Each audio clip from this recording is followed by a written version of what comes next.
EB, Paul, hold on.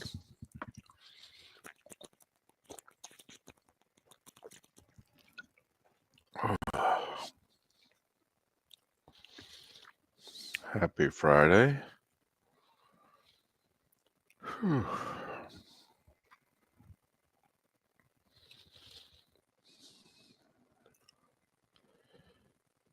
And it is.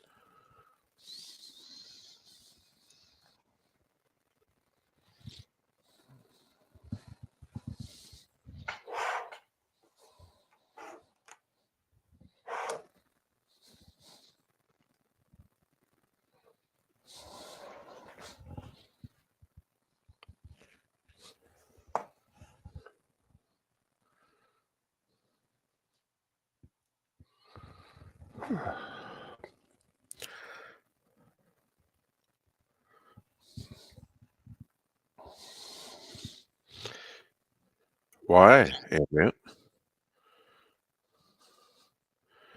You're not going to listen to an Eagles guest?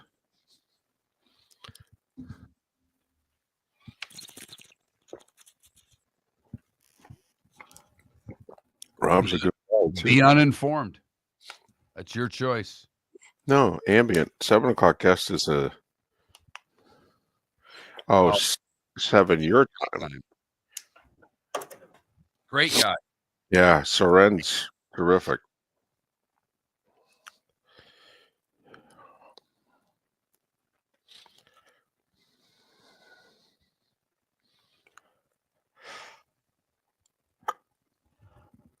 Oh, my goodness. Where are you? You in Carrollton, or did you leave after the game? No, I'm still in Carrollton. It's about 300 miles to Charlotte.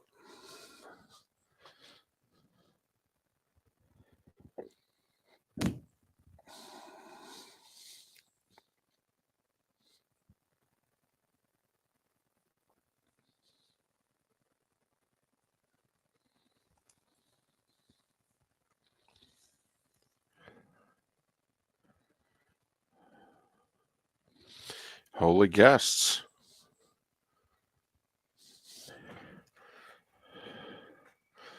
Morning, AJC.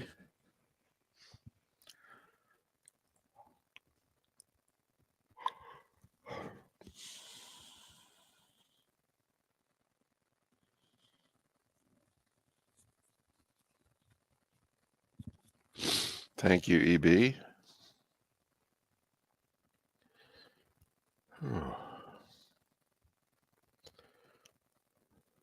Oh, I'm sorry, Johnny Mac. Or is the dog not feeling well?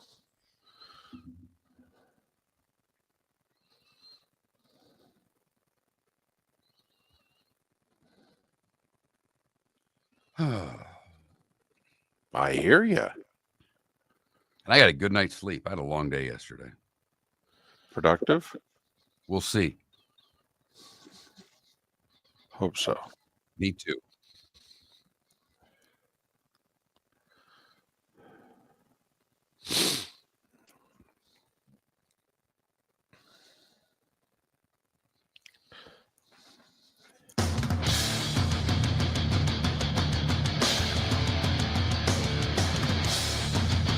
You're listening to Miller and Moulton, coming at you from the Floormeister Studios. Floormeisters, keeping it real. And now, here's Mark Miller and David Moulton. Top of the morning to you on this Football Friday. Football Friday. I can't let it rip this morning. Surrounded by guests. I went downstairs even to the front desk 15 minutes ago. I said, do I have people in rooms so-and-so and so-and-so? They said, yeah. So what you're saying is that I need to give you a, how the heck are you? On this Football Friday, Miller and Moulton, millerandmoulton.com, Miller_Moulton on X. Thanks so much for being with you. I'm still in Carrollton, Georgia, which is about 50 miles west of Atlanta. After doing a little college hoops last night, we'll head to Charlotte and be home late Saturday night in time for the games on Sunday. Mark in the cozy confines of the 239, which are still not cozy, right? No, it feels like Portland or Seattle. It has been, roughly high 40s to high 50s for 3 days, and it has been a constant mist. What the hell? It's 31 in Jacksonville. Make you feel a little better? No? Not really. It's 22 where I am this morning. Again, not really. The cold I can deal with. This mist is starting to irritate me. I think it's going to be sunny for the weekend, though, right? Yeah, the sun's supposed to come out. We're going to lose our Portland drear and get back to some sun, but it will be chilly for another week or so. Well, you're in the 70s next week, which can you handle the 70s? Yeah, still chilly. I mean, Mark, I don't know when I'm going to see the 70s, right? I mean, I have a better chance of dressing like the 70s, apparently, than seeing the 70s, if you know what I mean. Exactly. Miller and Moulton on this Friday, and as we've mentioned, it's a Football Friday, and we are jam-packed with guests. We have someone who covers all four teams. And I don't just mean Pat Kirwan, who covers the league for NFL Radio. We've got him. But we have Rob Ellis in an hour to talk Eagles because he's based out of Philly. We have Scott Jackson, part of the Commanders Radio Network, to join us a little over an hour from now. And you'll want to listen to the Diamond District bonus hour, 9 o'clock Eastern, 8 o'clock Central. Soren, Petro, and Ryan O'Halloran to do a little Chiefs and a little Bills. All right. And, of course, we'll be making our picks. Yes, we will. We're so excited this morning that the poll question's already up, David. It's one of the 2-3 times every year that we know what our poll question's going to be a year in advance. Exactly. Let's put the four teams up, different orders. What's the Super Bowl going to look like? There's your question. Listen, when 2 you weeks think from now, I can guarantee you we're going to ask a question along the lines of who's going to win the Super Bowl. When you think creativity, yep. When you think creativity, you think Miller and Moulton. All right. Don't you second guess us when it comes to creative. So that's our Swamp Buggy Racist poll question. Who will be playing in the Super Bowl? And yes, 2 weeks from today, your Swamp Buggy Racist poll question will be who will win the Super Bowl. Plenty of time to think about it. But Chiefs, Eagles, Chiefs, Commanders, Bills, Eagles, Bills, Commanders. How about that? Those are your options. All right. We'll make our picks accordingly. We talked about this yesterday. So you wanted the job, but you didn't want the job if I was still part of the job. And when he said, well, and not just I wanted the job if you weren't part of the job, everybody who wanted the job didn't want to work with you having the job. So you turned him down. And for whatever reason, you turning him down, that was the final straw for me. So they get rid of me. But for close to 24 hours, when they came back and they called you, you were like, no, I walked away. I'm done. But apparently they were able to get a hold of you again. Somebody new from the organization called you and said, hey, come on now. There was one reason why you turned us down. We got rid of that reason. What's your problem? And you said, yeah, you're right. I probably should take the job, shouldn't I? And so Congratulations, Mark. You got the job. I mean, Liam Cohen. Congratulations. You're the next head coach of the Jacksonville Jaguars. And the Bucks now will need their third offensive coordinator in as many years. So Baker and the boys going to have to break in a new OC, and Liam Cohen will lead the Jacksonville Jaguars into the future, whatever that may bring. This really is a quality indicator about what kind of head coach Todd Bowles is.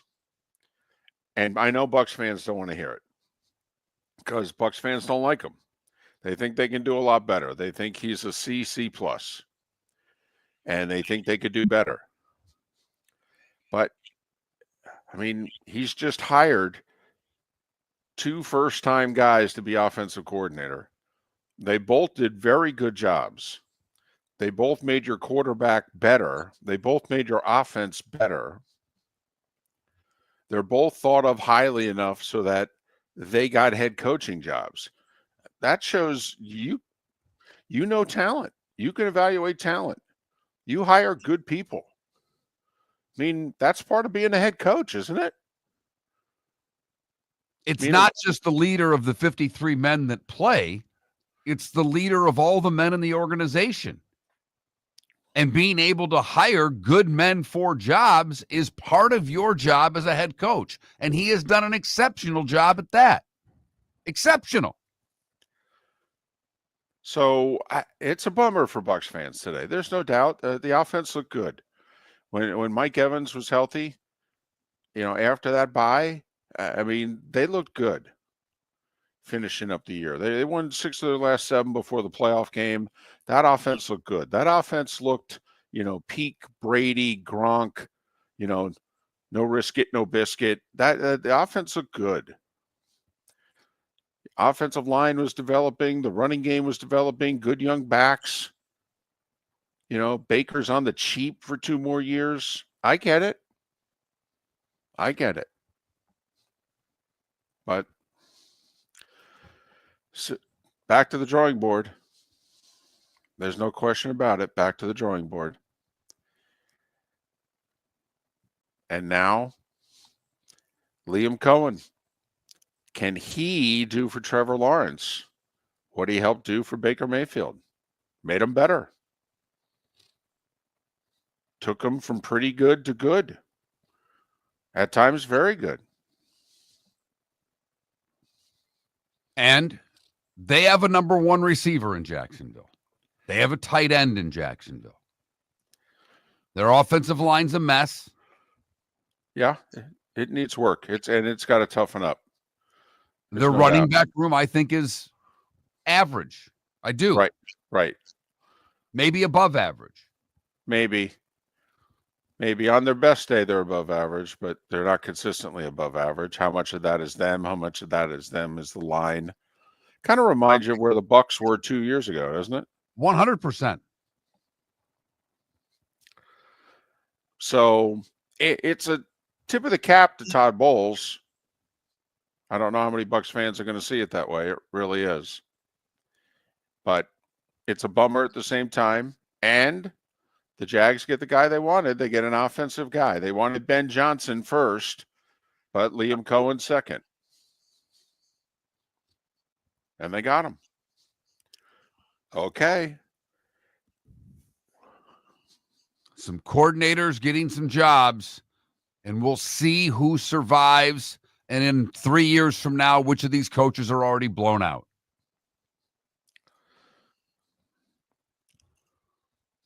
That could have been a poll question if we didn't know this poll question a year in advance. How long will Liam Cohen be the coach of the Jags? I mean, the over-under is 3.5, isn't it? Yeah, it is. I mean, Doug Peterson lasted 3. Urban didn't last a year. But I think 3.5's the over. Ben Johnson, 3.5. Aaron Glenn, 3.5. Liam Cohen, 3.5. That's what you get. Unless you're a complete and utter disaster, and then you get blown out even earlier than that. But Trevor doesn't have any excuse, by the way, if 2 years from now he's still inconsistent and people are still undecided or they've beginning to render a verdict on Trevor Lawrence and it's not a good one. Because Liam Cohen has had success with quarterbacks. So if he doesn't have success with you, is it Liam Cohen's fault?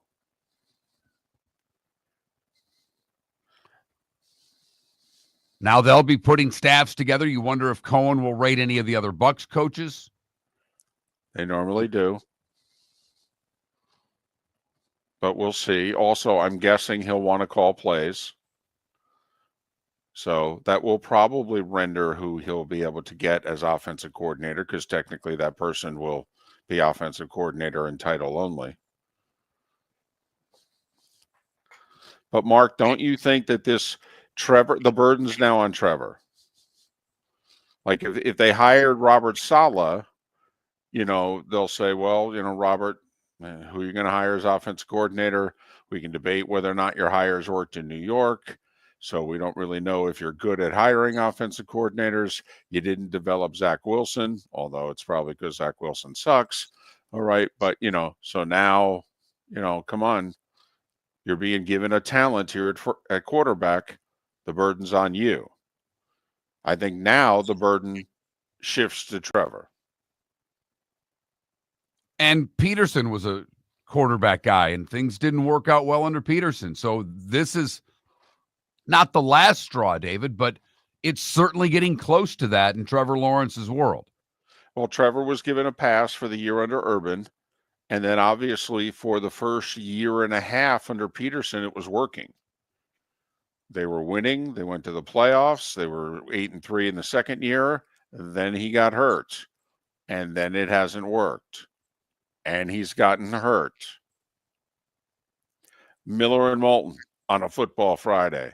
Swamp Buggy Racing returns to Naples, Florida Sports Park Sunday, January 26th for the Swamp Buggy Winter Classic. Naples' all-American weekend of family fun starts Saturday the 25th at 10 with a red, white, and blue parade and celebration down 41 from Coastland to 5th. But Sunday, we're Swamp Buggy Racing. 6 categories, from Jeeps to Bog to the big V8s that roar around the famed Mile of Mud. It's Florida's oldest racing tradition. Get tickets today at swampbuggy.com. American Paint Supplies, for nearly 30 years, is your one-stop shop for all your coating needs. If you are a designer, a contractor, a professional painter, or a weekend warrior, American Paint Supplies is the place where experts go to get expert solutions. At 6100 Shirley Street in Naples off of Pine Ridge, American Paint Supplies delivers the best solutions with the best products with the best support. Meet Gene and his team today at American Paint Supplies. Call 239-566-2700. That's 566-2700 or online at AmericanPaintSupplies.net.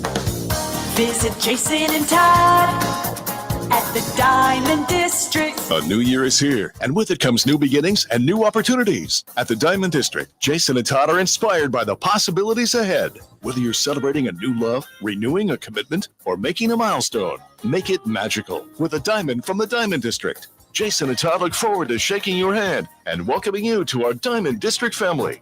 At the Diamond District. Gentlemen, as your wife mentioned getting new flooring, but you don't want to go through the hassle, well, go see the Floor Meisters in Naples next to Costco. They understand your time and money are important, so they'll make it as painless as possible. With a huge in-stock selection of carpet and Cortec, they can get you the floor your wife's been asking for. They carry wood, vinyl, carpet, and tile. If you do it yourself, no problem. They can handle that as well. So go see TJ at the Floor Meisters and tell them, just keeping it real. This is Miller and Moulton.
Somehow I think the TGL on Monday night did not do well, David.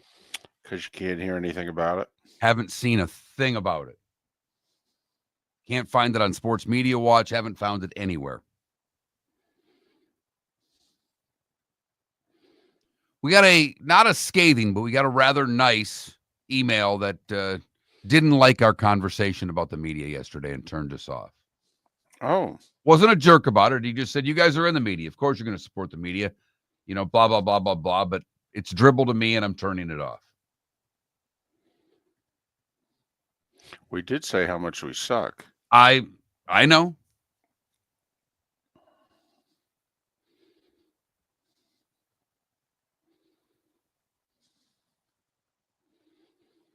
But you got the power. Exactly.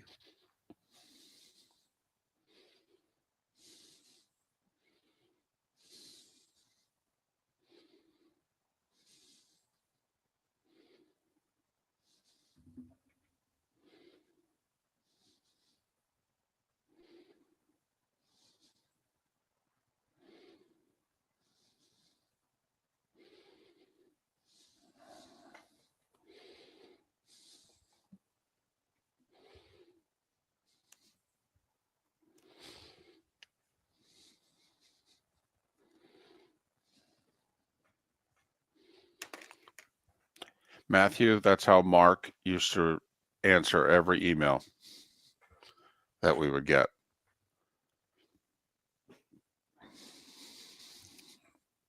And that's all he would type, too. Thanks for listening. Send. It was mainly to one listener. But then you adopted it and you went with it. Yeah, but it was mainly to one guy. Who hated us. Hated us and would write 8-paragraph emails trashing everything about us. And I mean, he really didn't like us. In fact, his wife worked for someone we knew, and I didn't know that. And I went into the office, and I'm talking to her and waiting to meet with the person. And she says, my husband listens to you guys every day. Oh, yeah, that's great. Who is he? And he says, I'm like, oh, wow, he hates us. She went back home and told him that. I got another email of what a rotten person I was for saying that to her. Just being honest.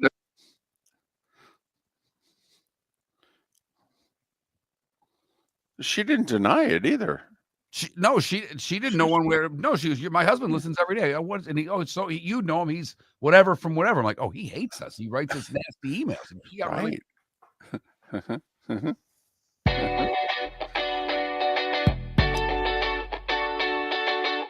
You're listening to Miller and Moulton. And now, here's Mark Miller and David Moulton.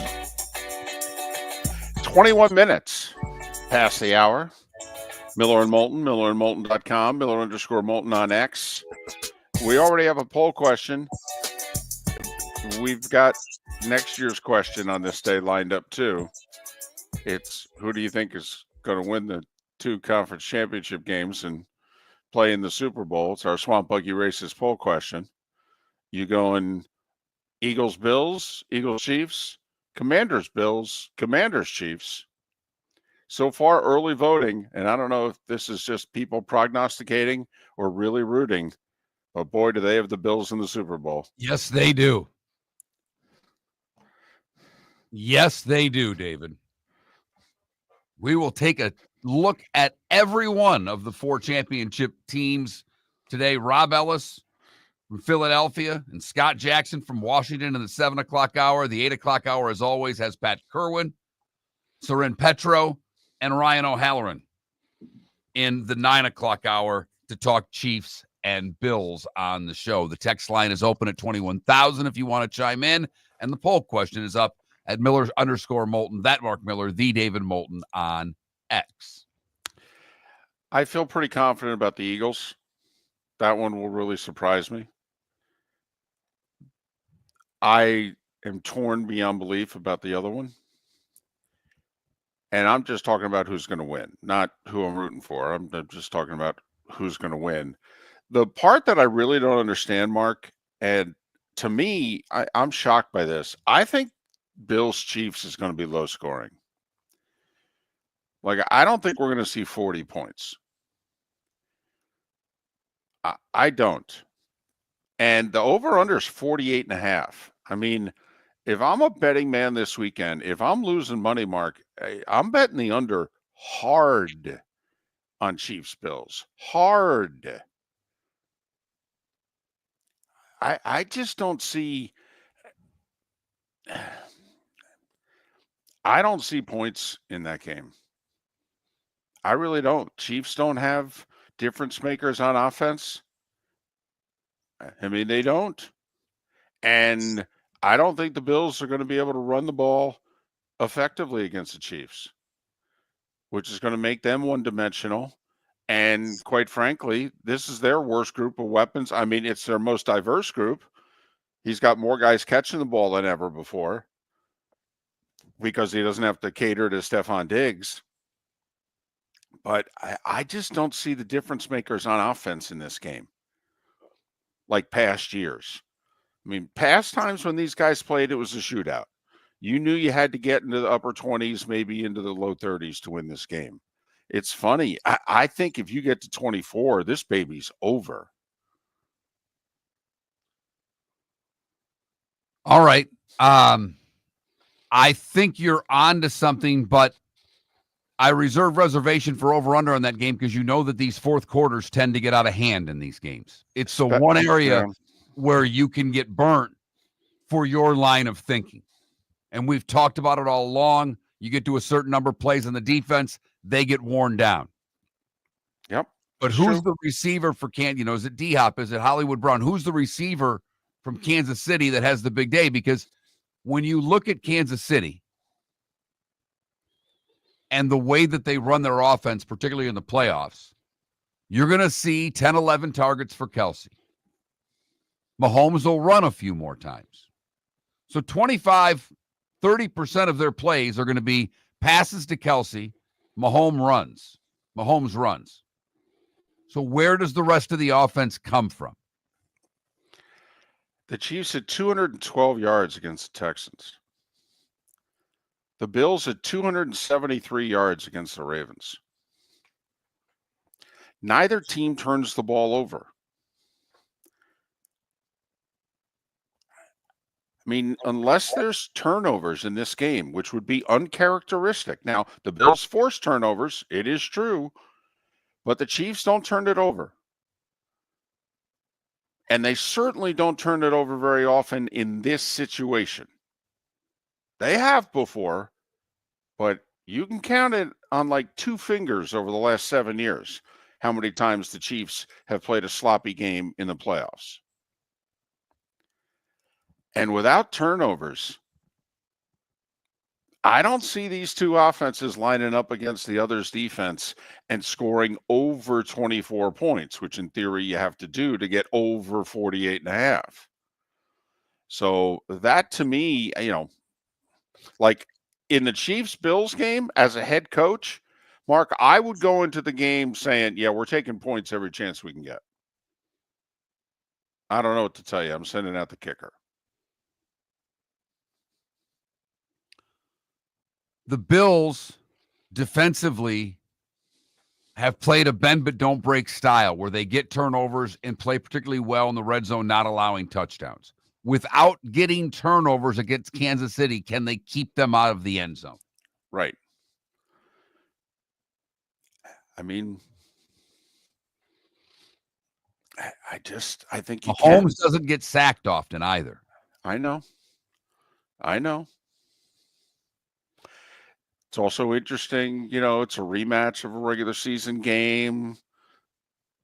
You know, Ravens beat the Bills in the regular season. Bills beat them in the playoffs. Bills beat the Chiefs in the regular season. Do the Chiefs return the favor here in the playoffs? And of course, the Eagles and the Commanders have played twice because they're division rivals. So, I mean, and is this the first of multiple appearances for Jaden Daniels and the Commanders? Like, wouldn't you like to know right now. Wouldn't you like a little sports birdie to be able to whisper and tell you how many more of these he and they appear in this decade? Because we all know we have examples all over the place of we think this is the first of, and we look back however many years later and go, wow, they never got back to this point. And it really shows right now the difference between the quarterbacks in the AFC and the quarterbacks in the NFC. Because as you pointed out earlier in the week, where does Jaden Daniels rank as far as quarterbacks in the NFC right now? Are these the two best quarterbacks of the conference?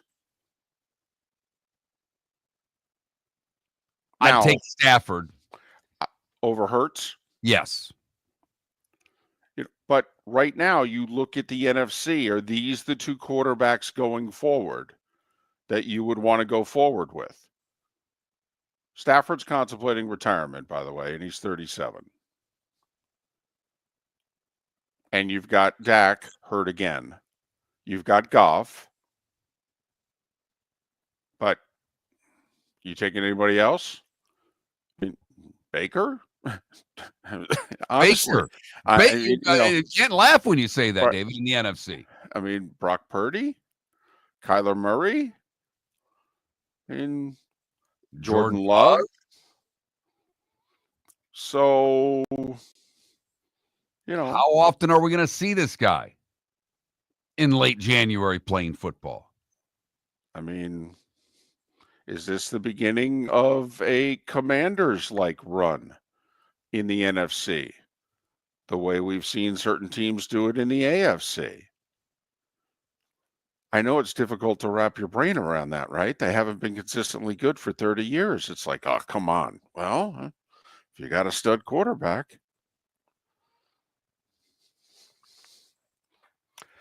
Boy, he's fun. He is fun. Come on. We've watched Mahomes and Lamar and Josh Allen for the last half dozen years. Like, you couldn't get used to watching Jaden Daniels for the next 5, 6, 7 years, about 6, 7 times a year in prime time, because that's what you're going to get if he stays healthy. He can sling it. And he can He run make it. all the throws. Yep. And he runs nearly as well as Lamar. Right. It's a dangerous combination right there. Yep. And one of the things he's done is made, McLaurin is a 1, we believe, but he's made other receivers on that team look a hell of a lot better than they're supposed to be. That's what a great quarterback does, David. Zach Ertz is near retirement, and he's made him a weapon. The starting 5 is next. Thanks for being with us, Miller and Moulton, Football Friday. Miller and Moulton would like to thank the sponsors that, quite frankly, saved the show in 2024. Whether it was Floor Meisters, American Paint Supplies, Glass Doctor, Molly Maid, Cigar Bar, Sleep Treatment Direct, the Diamond District, and even the Cape Coral Police Department, thank you. We're hopeful of a great 2025, still needing sponsors, so reach out to Miller and Moulton via X at that Mark Miller or the David Moulton, or text us at 21,000.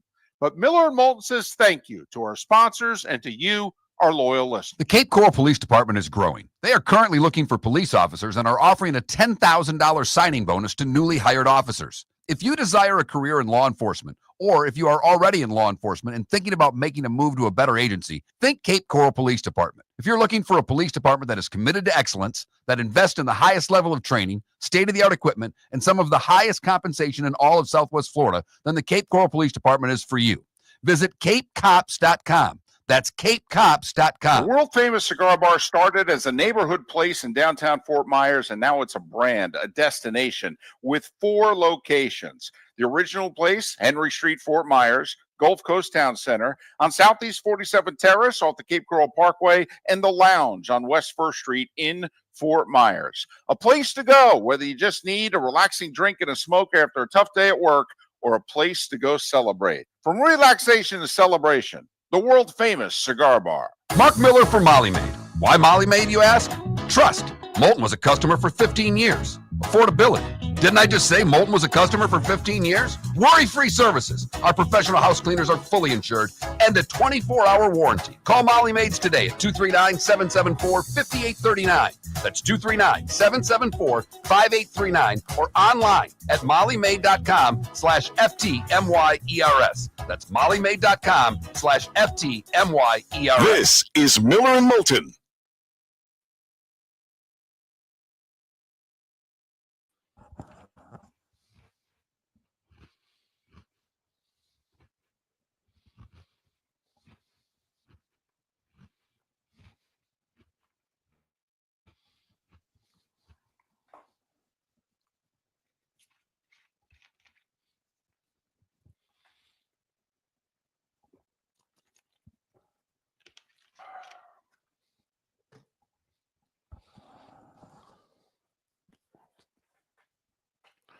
Well, Dan Campbell, bad golfer, is not a second-year head coach because obviously and Kingsbury's been an offensive coordinator in the league before and a head coach in the league before, and he's calling the plays. So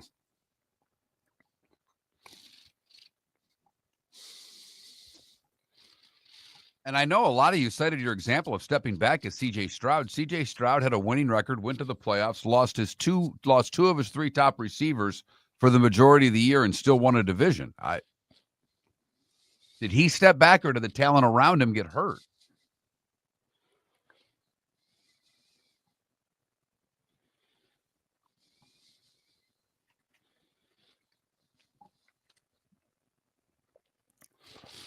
TC, what are his areas of improvement?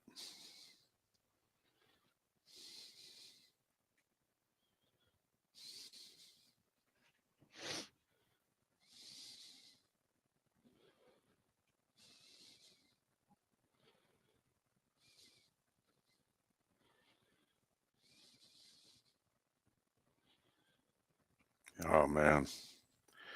Between ambient and Irish football.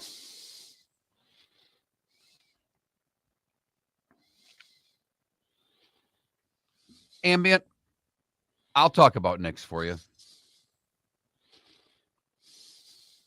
Here are the quarterbacks right now, and he had a great rookie year. Think about the quarterbacks that are ahead of him just in the AFC. Just in the AFC. Lamar, Josh, Patrick, Burrow, Stroud's ahead of him, whether you want to think so or not. Herbert.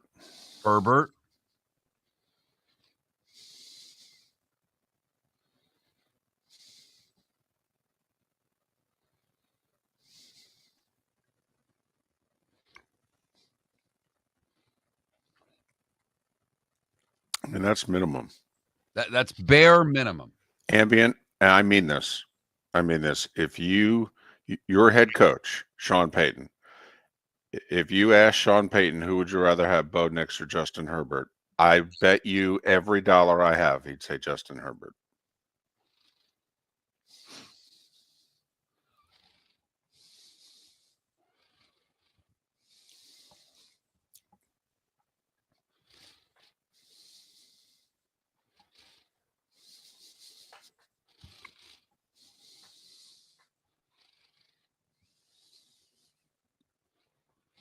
He wanted the Chargers job because of Herbert.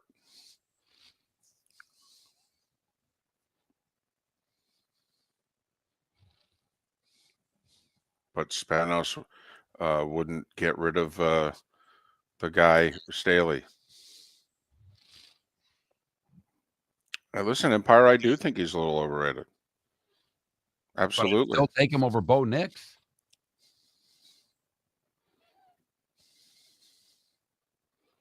And also, when I was mentioning quarterbacks, I was mentioning NFC.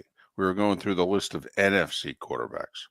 We didn't mention Lamar or Josh or Mahomes no, we were talking NFC.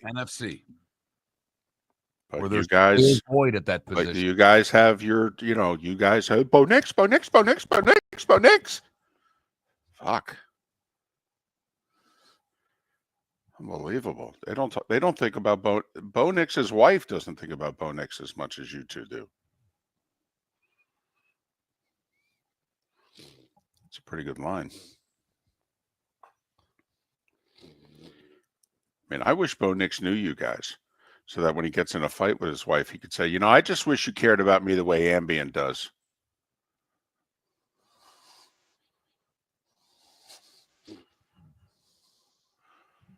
Wish.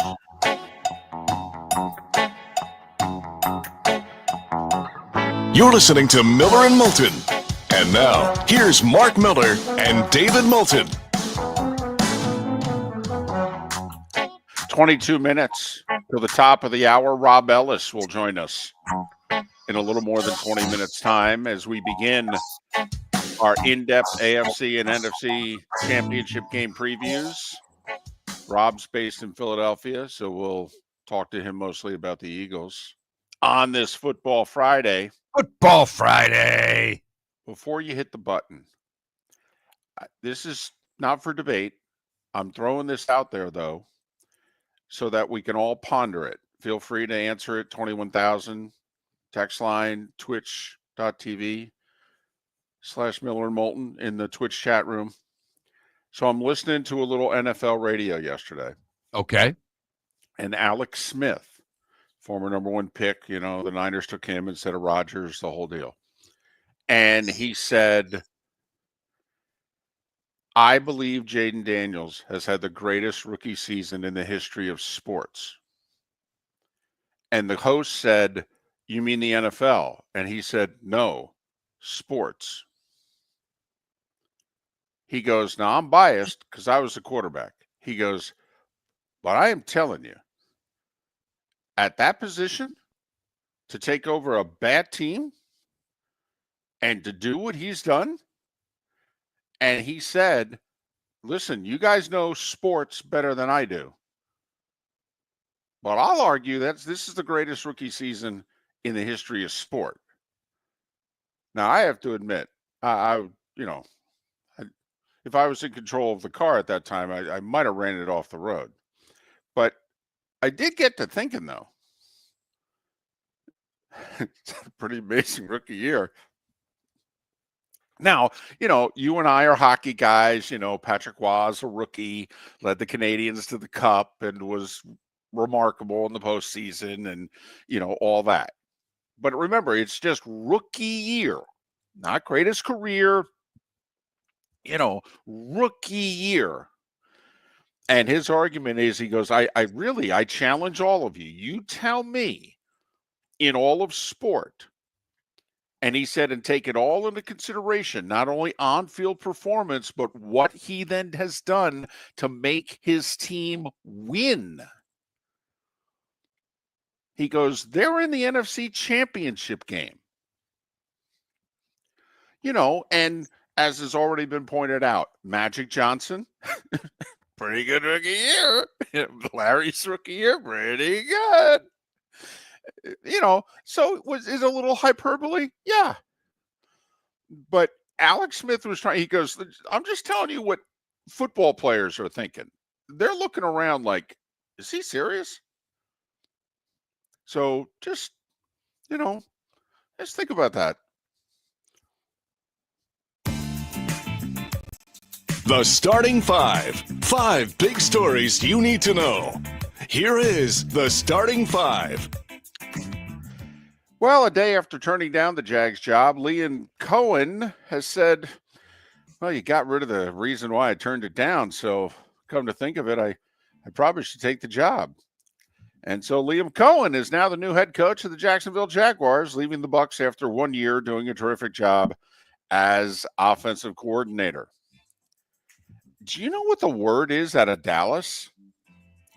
Brian Schottenheimer is about to be the next head coach of the Cowboys. Yes, he is.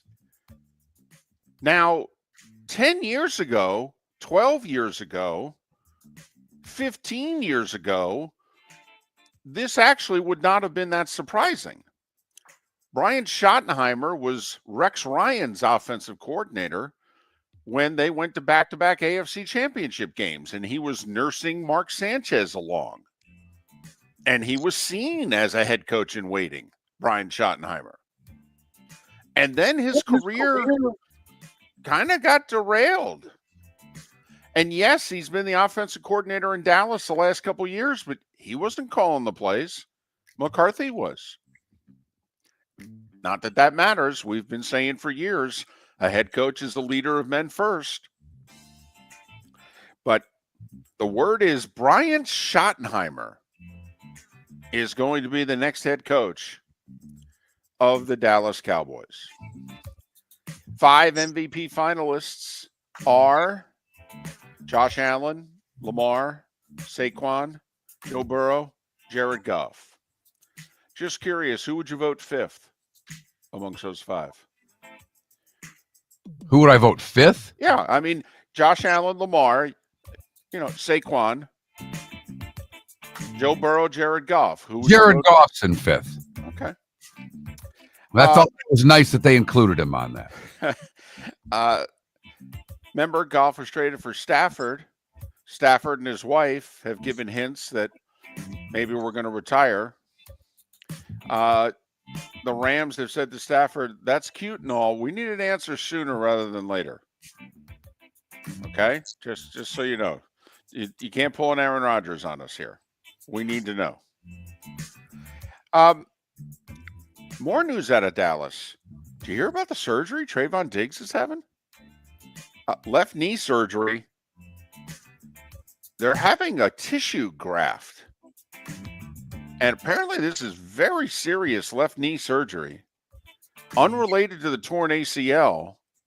But this is going to be a long recovery. Training camps in doubt. Pay attention to Trayvon Diggs and the Cowboys. Robert Saleh is heading back to the 49ers as defensive coordinator after Liam Cohen changed his mind and wants the Jags job. So Saleh doesn't have any more head coaching possibilities. So he's going back to the Niners as defensive coordinator. And Mark Andrews finally spoke via statement, thanking people for their support, thanking Bill's Mafia, who've raised now $100,000, by the way, for his type 1 diabetes cause. But he said, I am gutted by my performance in the fourth quarter, and I'm having a really hard time. Tennis, Australian Open, 37-year-old Djokovic. That thigh that he aggravated in the win against Alcaraz came back to bite him. He lost a first set tiebreaker to the second seed Zverev, and then he couldn't continue. Zverev with some very classy comments post-match about Joker. It'll be the top 2 seeds on the men's side because Sinner took out American Ben Shelton in straight sets, 7-6, 6-2, 6-2. NBA, they named their all-star starters yesterday. LeBron James, 21st all-star game appearance. He's 40 years old. He's averaging 24 points, 9 rebounds, 8 assists again. He'll be joined by Jokic, Durant, SGA, and Steph. Outside of SGA, it feels like an older team, doesn't it? It does. I mean, that old guard here, LeBron, Durant, Steph. The East, meanwhile, has got top vote getters, Giannis. Second year in a row, he got the most votes. People like him and his smile. Jason Tatum, Donovan Mitchell, and 2 Knicks as all-star starters for the first time, I think, since the glory days of Willis Reed and Walt Clyde Frazier. Jalen Brunson and Karl Anthony Towns are starters.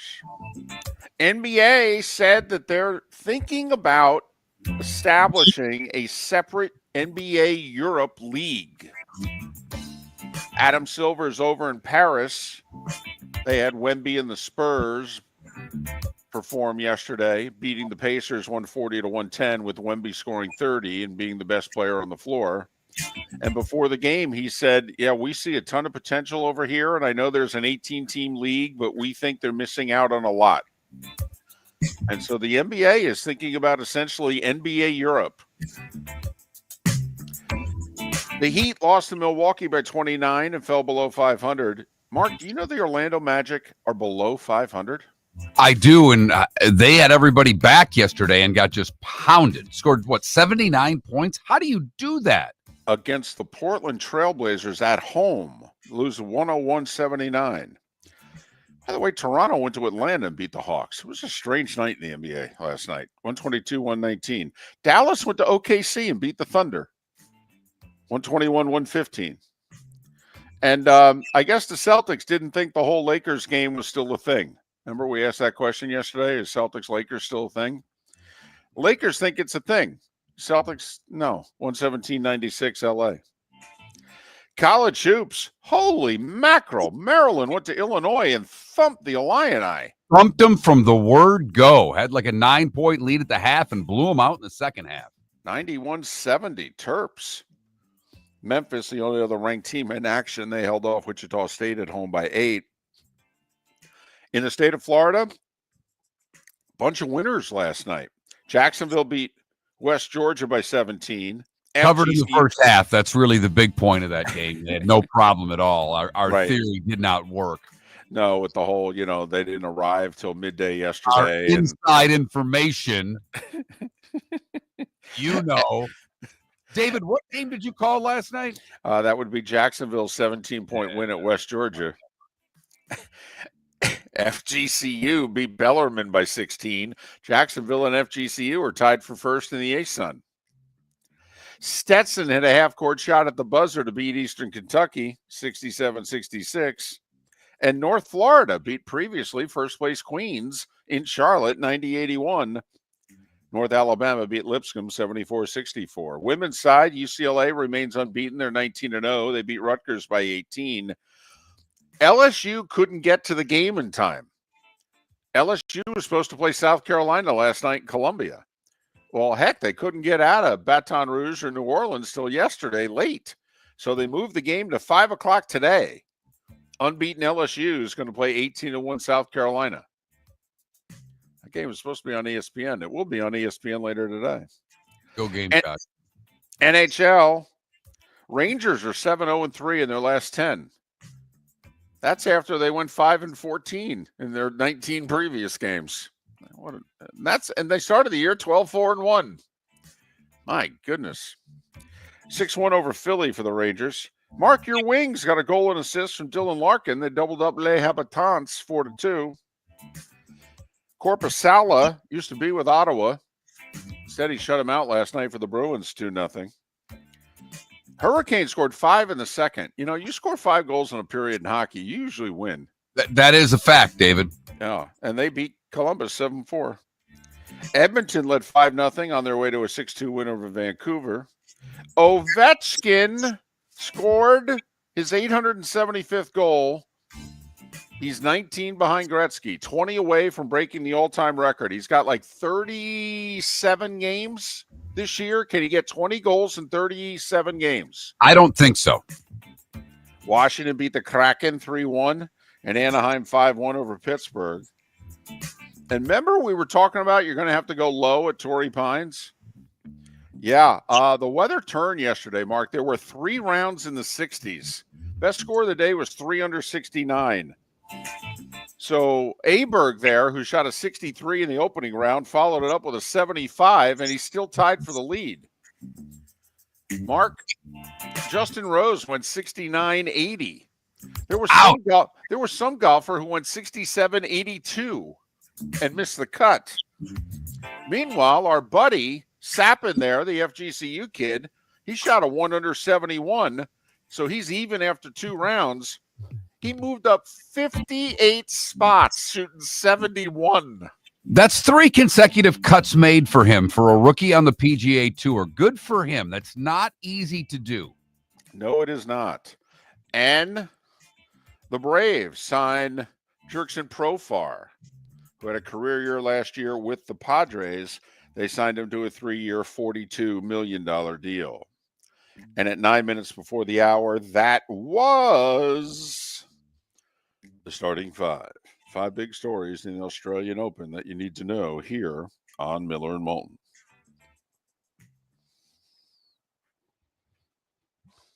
Yeah, that Illinois-Maryland game shocked me last night. I had that on with the Red Wings game, and Maryland played Great basketball. Illinois' defense is a little shaky. They've been giving up a lot of points to a lot of teams. And Those plays last night. I'll see about tonight. There are a bunch tomorrow potentially. Lines typically don't come out until day of in college hoop. A lot of time, at least on the sources that I go to. So pay attention to the Saturday games because there is the potential for a lot of system plays. The system so far this week is 1 and 2. Right. After 12-6 last week. So we'll have a sexy Saturday, though. You know there'll be 3 or 4 Saturday plays. Yes, there will. 21,000 is the text line. Our tremendous Football Friday begins on the other side. Rob Ellis and Scott Jackson will join us next hour as we'll preview the Eagles-Commanders NFC Championship game. Pat Kirwan and his analysis is a little more than an hour away as we'll talk both games and the coaching hirings. And our Diamond District bonus hour, we'll get in-depth on the Chiefs and the Bills with Soren, Petro, and Ryan O'Halloran. It's Miller and Moulton. Whether you're chasing peak performance, reigniting intimacy, or simply want to feel your best, Game Day Men's Health creates customized game plans to optimize your health. Call 239-427-3441 for our Bonita Springs and Naples location to set up your free testosterone test and consultation. Mention Miller Moulton Radio Show for 10% off your service. Find your maximum self with Game Day Men's Health, Bonita Springs and Naples, Florida. Call 239-427-3441 today. American Paint Supplies, for nearly 30 years, is your one-stop shop for all your coating needs. If you are a designer, a contractor, a professional painter, or a weekend warrior, American Paint Supplies is the place where experts go to get expert solutions. At 6100 Shirley Street in Naples off of Pine Ridge, American Paint Supplies delivers the best solutions with the best products with the best support. Meet Gene and his team today at American Paint Supplies. Call 239-566-2700. That's 566-2700 or online at AmericanPaintSupplies.net. Gentlemen, as your wife mentioned getting new flooring, but you don't want to go through the hassle, well, go see the Floor Meisters in Naples next to Costco. They understand your time and money are important, so they'll make it as painless as possible. With a huge in-stock selection of carpet and Cortec, they can get you the floor your wife's been asking for. They carry wood, vinyl, carpet, and tile. If you do it yourself, no problem. They can handle that as well. So go see TJ at the Floor Meisters and tell them, just keeping it real. The world-famous cigar bar started as a neighborhood place in downtown Fort Myers, and now it's a brand, a destination, with 4 locations. The original place, Henry Street, Fort Myers, Gulf Coast Town Center, on Southeast 47th Terrace off the Cape Coral Parkway, and the Lounge on West 1st Street in Fort Myers. A place to go, whether you just need a relaxing drink and a smoke after a tough day at work, or a place to go celebrate. From relaxation to celebration, the world-famous cigar bar. Wine glasses never fall over until you get a brand new rug. Oh, no! Ketchup bottles act normal till you're wearing a new shirt. Oh, you kidding me? And rocks slide peacefully on the road till the day you get a brand new windshield. Then they fly up off the road and attack without mercy. That's why new windshields from Glass Doctor come with our windshield protection plan. Unlimited repairs and 1 replacement for 12 months. Don't just fix it, protect it. Glass Doctor, a neighborly company. Do you have a sleep problem but don't want to wear a CPAP mask? This is Mark Miller for Sleep Treatment Direct. The mask wasn't working for me, and I didn't think I had an alternative. I do. We all do. They have such simple alternatives with greater success than the mask. Visit sleeptreatmentdirect.com. That's sleeptreatmentdirect.com. And if you are like me and your CPAP machine isn't working for you, it's time for a change. Call 239-444-1741. That's 239-444-1741. Sleep Treatment Direct. Sleep safe and sound. This is Miller and Moulton.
Yes.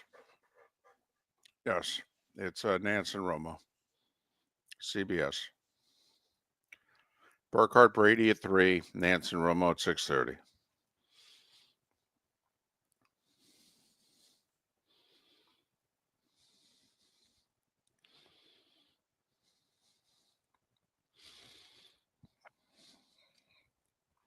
Rob Ellis.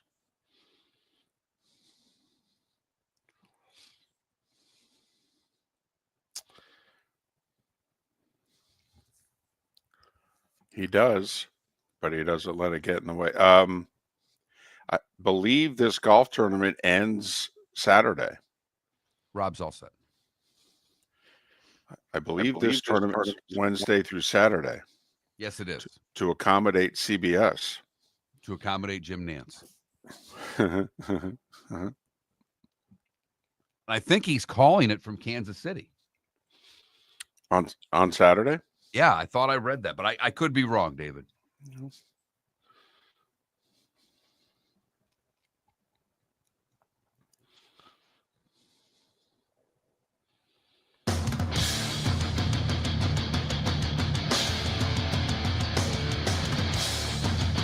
You're listening to Miller and Moulton, coming at you from the Floor Meister Studios. Floor Meisters, keeping it real. And now, here's Mark Miller and David Moulton. And our Football Friday begins in earnest as we are going to do a deep dive on the AFC and NFC championship games. And they are certainly doing a deep dive in Philadelphia, where Rob Ellis lives and works. He's part of the WIP Sports Monster. You can follow Rob on X at RLS Sports, RLS Sports. Rob, it's David and Mark. How are you? How you been? D&M, M&D, I am good, man. I'm good. It's the Eagles are part of the Final Four. How can't you be good? That's a you problem. You can't be doing it in that scenario. Rob, is the bloom off the Jalen Hurts rose? I mean, 186 yards of net passing so far in 2 playoff games combined.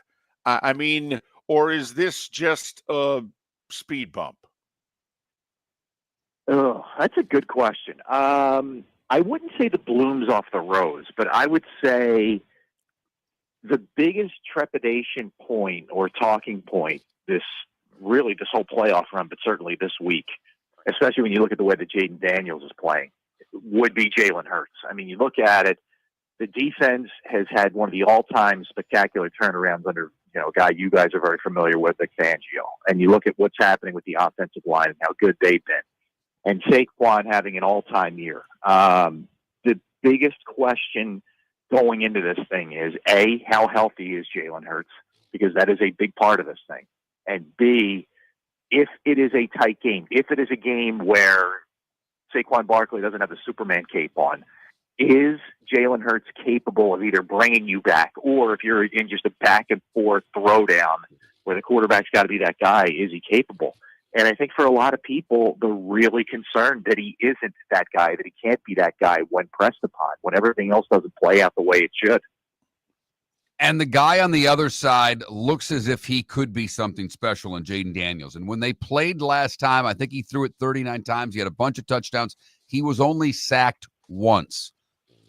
A little bit different offensive line with the guard being out from Washington, but they weren't able to get to Daniels last time. How do they slow him down this time? Well, I think the biggest thing is if you're not disciplined in your rushing lanes, you're in trouble with this guy because he can kill you with his wheels. I think he is different. He is rookie. He's a rookie technically, but we all know in watching this guy, he's not a rookie. He's the type who lives for these moments. And, Washington, there's a lot of things that have gone right for them. And I give Dan Quinn a lot of credit too, in this scenario. And they hired the right GM.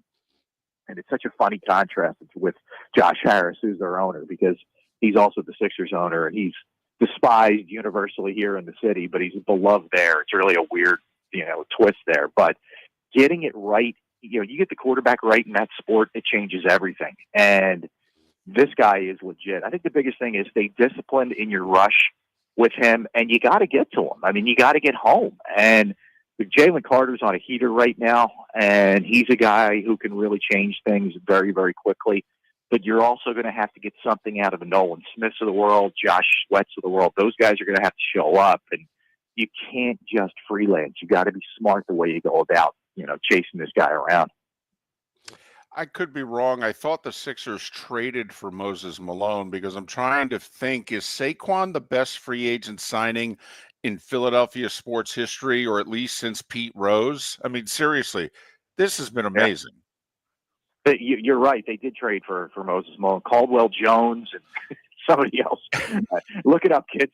You'll know who we're talking about. I would say I was a little kid when they signed Pete Rose, and it changed everything for a Phillies team that kept getting close, and couldn't close. And then, if you look at some of the things the Eagles have done when free agency really took off in the NFL, they've had some nice, moves. Ricky Waters, John Runyon, really nice moves. I don't know that anything other than Rose compares to Saquon, because the impact that he's had with this team, not only just the greatness on the field, he's, by all accounts, one of the all-time teammates. It's a situation where you look at it and you say to yourself, what a waste for the Giants, number one, and it explains a lot about the Giants scenario. But the other big thing with Saquon is it doesn't matter how close the game is, he's such a home run hitter from that position that everything changes, even if you're in a game where, maybe Jalen Hurts doesn't look great. Maybe the defense is kind of, it hasn't happened a lot, but is struggling a little bit. The opposite of what you would think. A great passer usually is this, this kind of home run there. But it's Saquon Barkley. And the other thing is, it doesn't matter if it's not popping early, guys. I mean, it's only a matter of time. Most of the damage and the really big runs have happened in the second half when you would think this guy's running out of gas. Rob Ellis, part of Sports Radio WIP in Philly. Follow Rob on X, Ellis Sports. Ellis Sports. Who has more pressure on him, Rob, in this game, Sirianni or Hurts? The heat has kind of tampered down a little bit on Sirianni. I would say Hurts. I think it depends on the game. If it's a game where Hurts needs to throw for 220 yards, where all the scenarios we're talking about, where the running game isn't popping necessarily, then it's going to fall on Hurts. If not, Sirianni's got something to look out for here, guys. The Eagles kicker Jake Elliott, who's been one of the most clutch kickers in club history and in the postseason, has been a great kicker for them, Super Bowl run, etc., has really struggled this year. Now, I'll give him props. He was 3 for 3 in the snow last week, but he also missed 2 PATs. But leading up, he was really bad. I'm bringing this up for a reason. It changes the way that you coach. And if there's normally a situation where you got a 45-yarder, it would be a no-brainer to trot him out there and kick. There might be scenarios where Sirianni has to go for it. And if that ends up not being successful and that blows up in his face, then the heat gets right back on Sirianni. So that's something to watch. So if I had to answer that, I'd say it's probably more on Hurts. It's a weird thing in the city right now because there's a lot of quarterback PTSD. And, meaning everybody thought Carson Wentz was that guy. And he wasn't that guy. And there's a lot of people who went to bat for him. And a lot of people who had egg on their face who went to bat for him. There's a lot of the same kind of thing with Hurts right now. People don't want to be wrong, don't want to think that they don't have that guy at quarterback. And there's a faction of people that are just backing him no matter what, as opposed to just looking at this thing objectively and saying, you know what, he's a flawed quarterback. So it's a weird, sort of chasm that we have right now in the city. What has Vic done with the defense to make it work? Because it's largely the same personnel, unless I'm mistaken, than what they had last year. Now they've had 2 key injuries late in the year. What has he done to make it work? I think the biggest thing is because this defense didn't look this way the first 4 weeks. And there was a couple things that happened. One, I will say this from the jump, Quinyon Mitchell has been phenomenal. And that's a key injury, too, with the shoulder. If he can't go, and it's Isaiah Rodgers, look for Terry McLaurin to have a big day. If Quinyon Mitchell's good to go, that's huge for the Eagles. But they nailed that. That was an absolute home run. The second round pick, Cooper DeJean, he injured his handy early, and really didn't have much of a camp. So we just didn't quite know what kind of role he was going to play. They inserted him in the lineup after the bye week, week 5, and it really changed things. The upgrade from Avante Maddox to him was massive.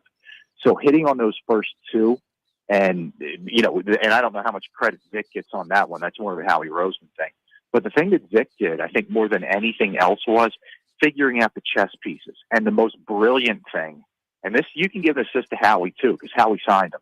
But Vic recognized that Zach Bond could play inside linebacker instead of just being a situational edge rusher and special teamer. And he went from being, I'll be honest with you guys, when they signed him, I said, Zach who? To an all-pro. And that's a huge part of this thing. He has really gotten the most out of the younger guys. The younger guys being Jalen Carter, Jordan Davis, Nolan Smith. Getting that kind of discipline out of those guys has been massive. And, getting sort of changing the scenario from, they might be able to play to they can play has been huge. And, and they keep in mind too, guys, they did this with Fletcher Cox retiring. And that's, a lot of people said that's going to be the death blow to this defense. And I think the other thing that he brought was discipline. And just, Jordan Davis was a guy who was fined repeatedly for weight issues. And Vic is a no-nonsense guy. And I think that side of the ball really needed no nonsense. And throughout the year, it changed because it started out okay. And by the end, it's been sensational. There's no doubt. All right, Barkley has to carry the ball how many times or how many yards do you think to make sure the Eagles win? I think he has to, I would say, carry it in the neighborhood of 23, and I would say has to be in the $150 range for them to win. Like I think this is going to be a low-scoring, kind of ugly-ish kind of game. I have a lot of respect for Washington. I think this is going to be a game. I think it's going to be a tight game. I think it comes down to the end. The big thing in that second matchup when Washington won, keep in mind, Hurts left the game with an injury. That was a big thing. And even with Tanner McKee, if Devontae Smith, who's about as short-handed as they get, catches the ball, he probably goes in for a touchdown and the Eagles win that game too. So, and I get Washington's playing better than they were then. I think it's a close game, and I have the utmost respect for Jaden Daniels, who I think is going to hurt them. But I think ultimately Washington's run defense isn't good enough, and I think it is another big Saquon Barkley. I think this goes as what the Eagles' formula is. Play good defense and lean on your run game. And I don't think it's going to have to come down to Jalen Hurts, heroics for them. You got the post game again? Yes, sir. Yes, let's hope it's joyous, my friends. It was. I've done post games when it's been fun, and post games when it's been a nightmare, like losing the Super Bowl on remote. And you guys can relate to this, where it's like a ghost town. So Philadelphia's always an interesting post game. I'll tell you that. Rob, have a great show today. Have a great post game, and thanks for making time for us. We appreciate it. Guys, stay warm, all right? I know it's freezing down there for you. Stay warm. Socks and shoes, Rob. Socks and shoes. Right. We're not as tough as we used to be, Rob. We're not as tough as we used to be. Let's put it in the back of the closet. You guys will be okay. You'll survive. Rob Ellis, WIP in Philly. Follow him on X at RLS Sports. RLS Sports, one of the good guys, and he's getting a bigger role at WIP every year, and that's great. And he's been great to us over the years. He's been joining us now for a long time, giving us perspective on Philadelphia sports. We will switch gears. Same game, different city.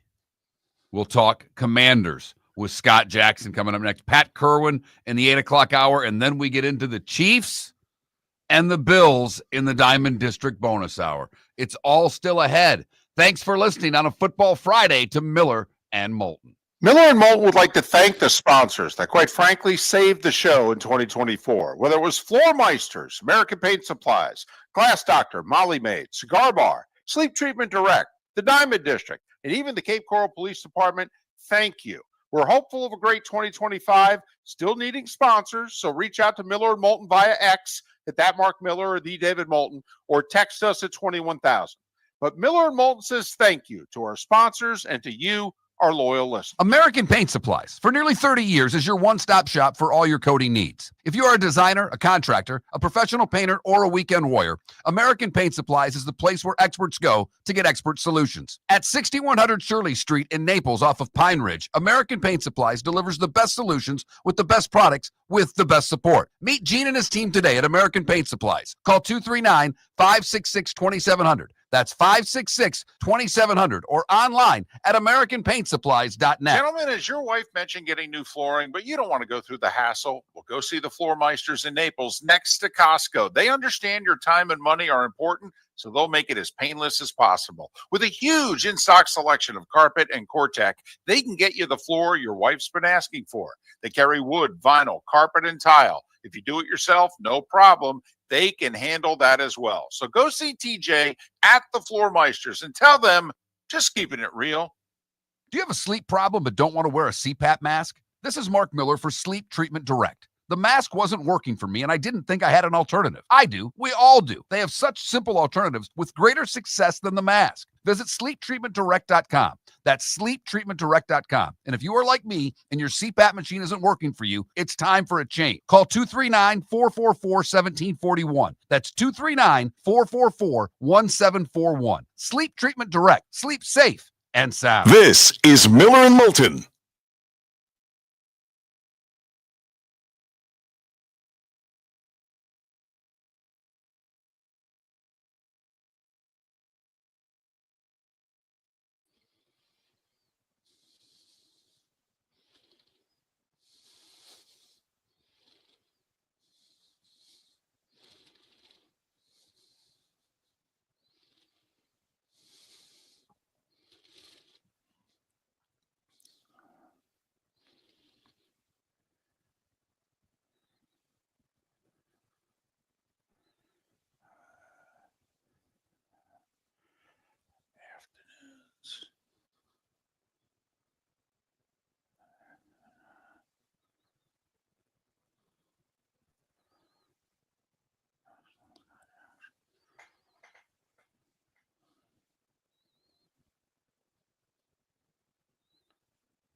Owner of the Lonnie Kai passed away.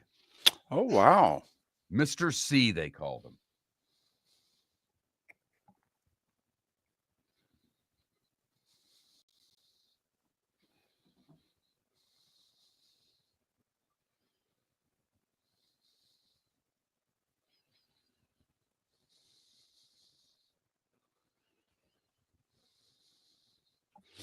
Empire Hurts threw for 65 net yards last week. I mean, it's a little different than throwing for 180. And he looks hurt. He's not getting the ball to A.J. Brown. I mean, you have to, come on. I mean, it's right there in front of you. I feel badly for him because he had one of the great Super Bowl performances of all time and ended up not being on the winning team. But he hasn't looked like the same guy since the Super Bowl. And they're wondering if that's because his offensive coordinator went to Indianapolis.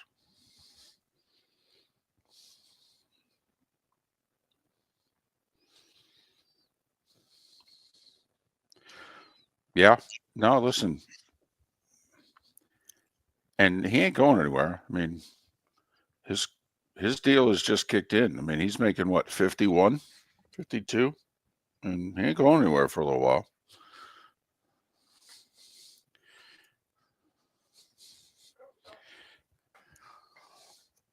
And he's a winner. So, you know, it wouldn't shock me at all if he plays well Sunday. By the way, I didn't answer 8:38 to do our picks. Probably, I think 7:38. We can just yeah. Okay. And or if you want to do them 7:38 and reflect on what Pat said at 8:38, it matters not to me. Heavy production, no doubt.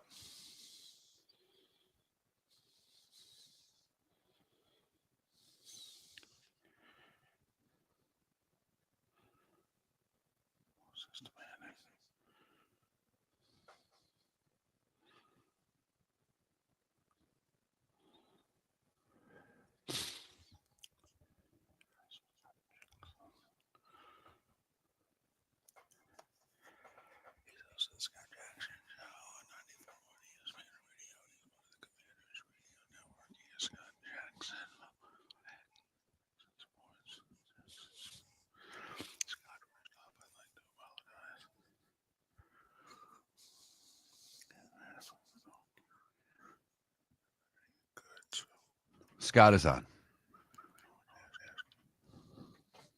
I'm going to try to be cute off the top, and then you could jump in because obviously we don't have a lot of time. All right.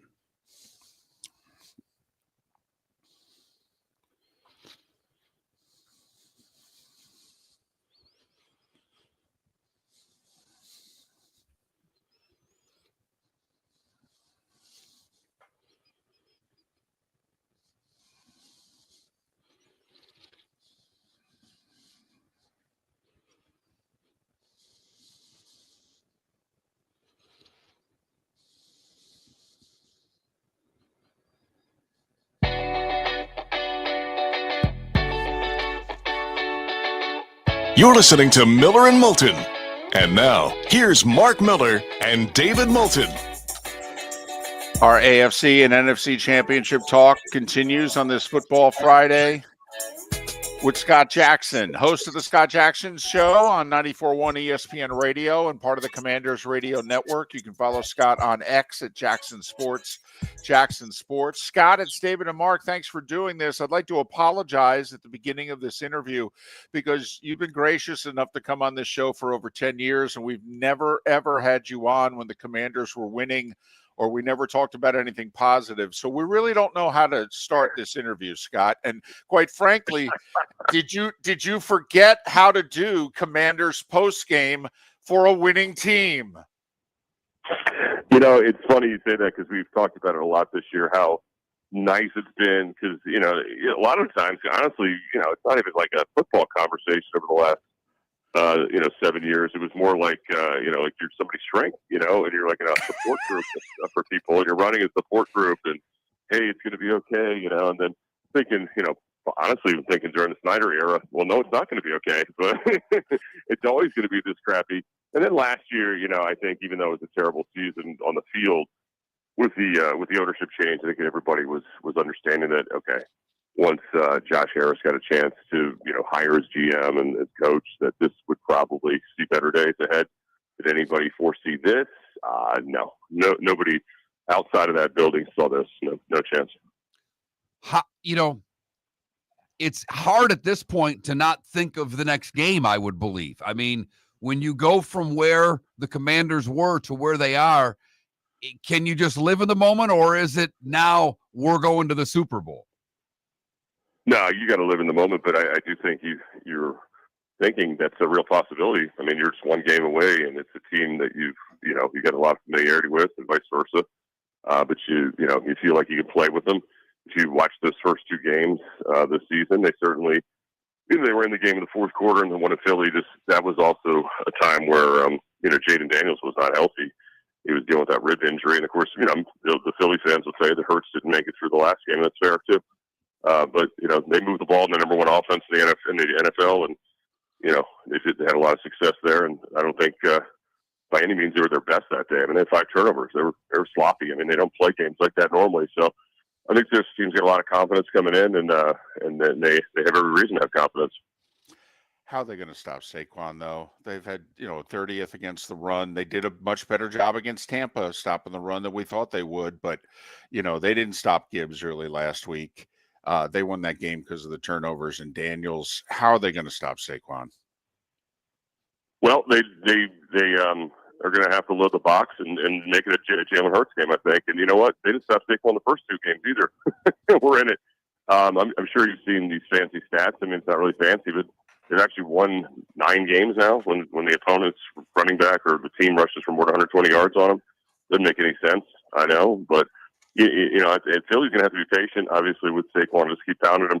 And the Commanders, if you watch the last game, did a really good job once Hurts was taken out of the game. And we don't know what Hurts is going to look like. I mean, he looked pretty awful, the way he went down, and then they really protected him after that.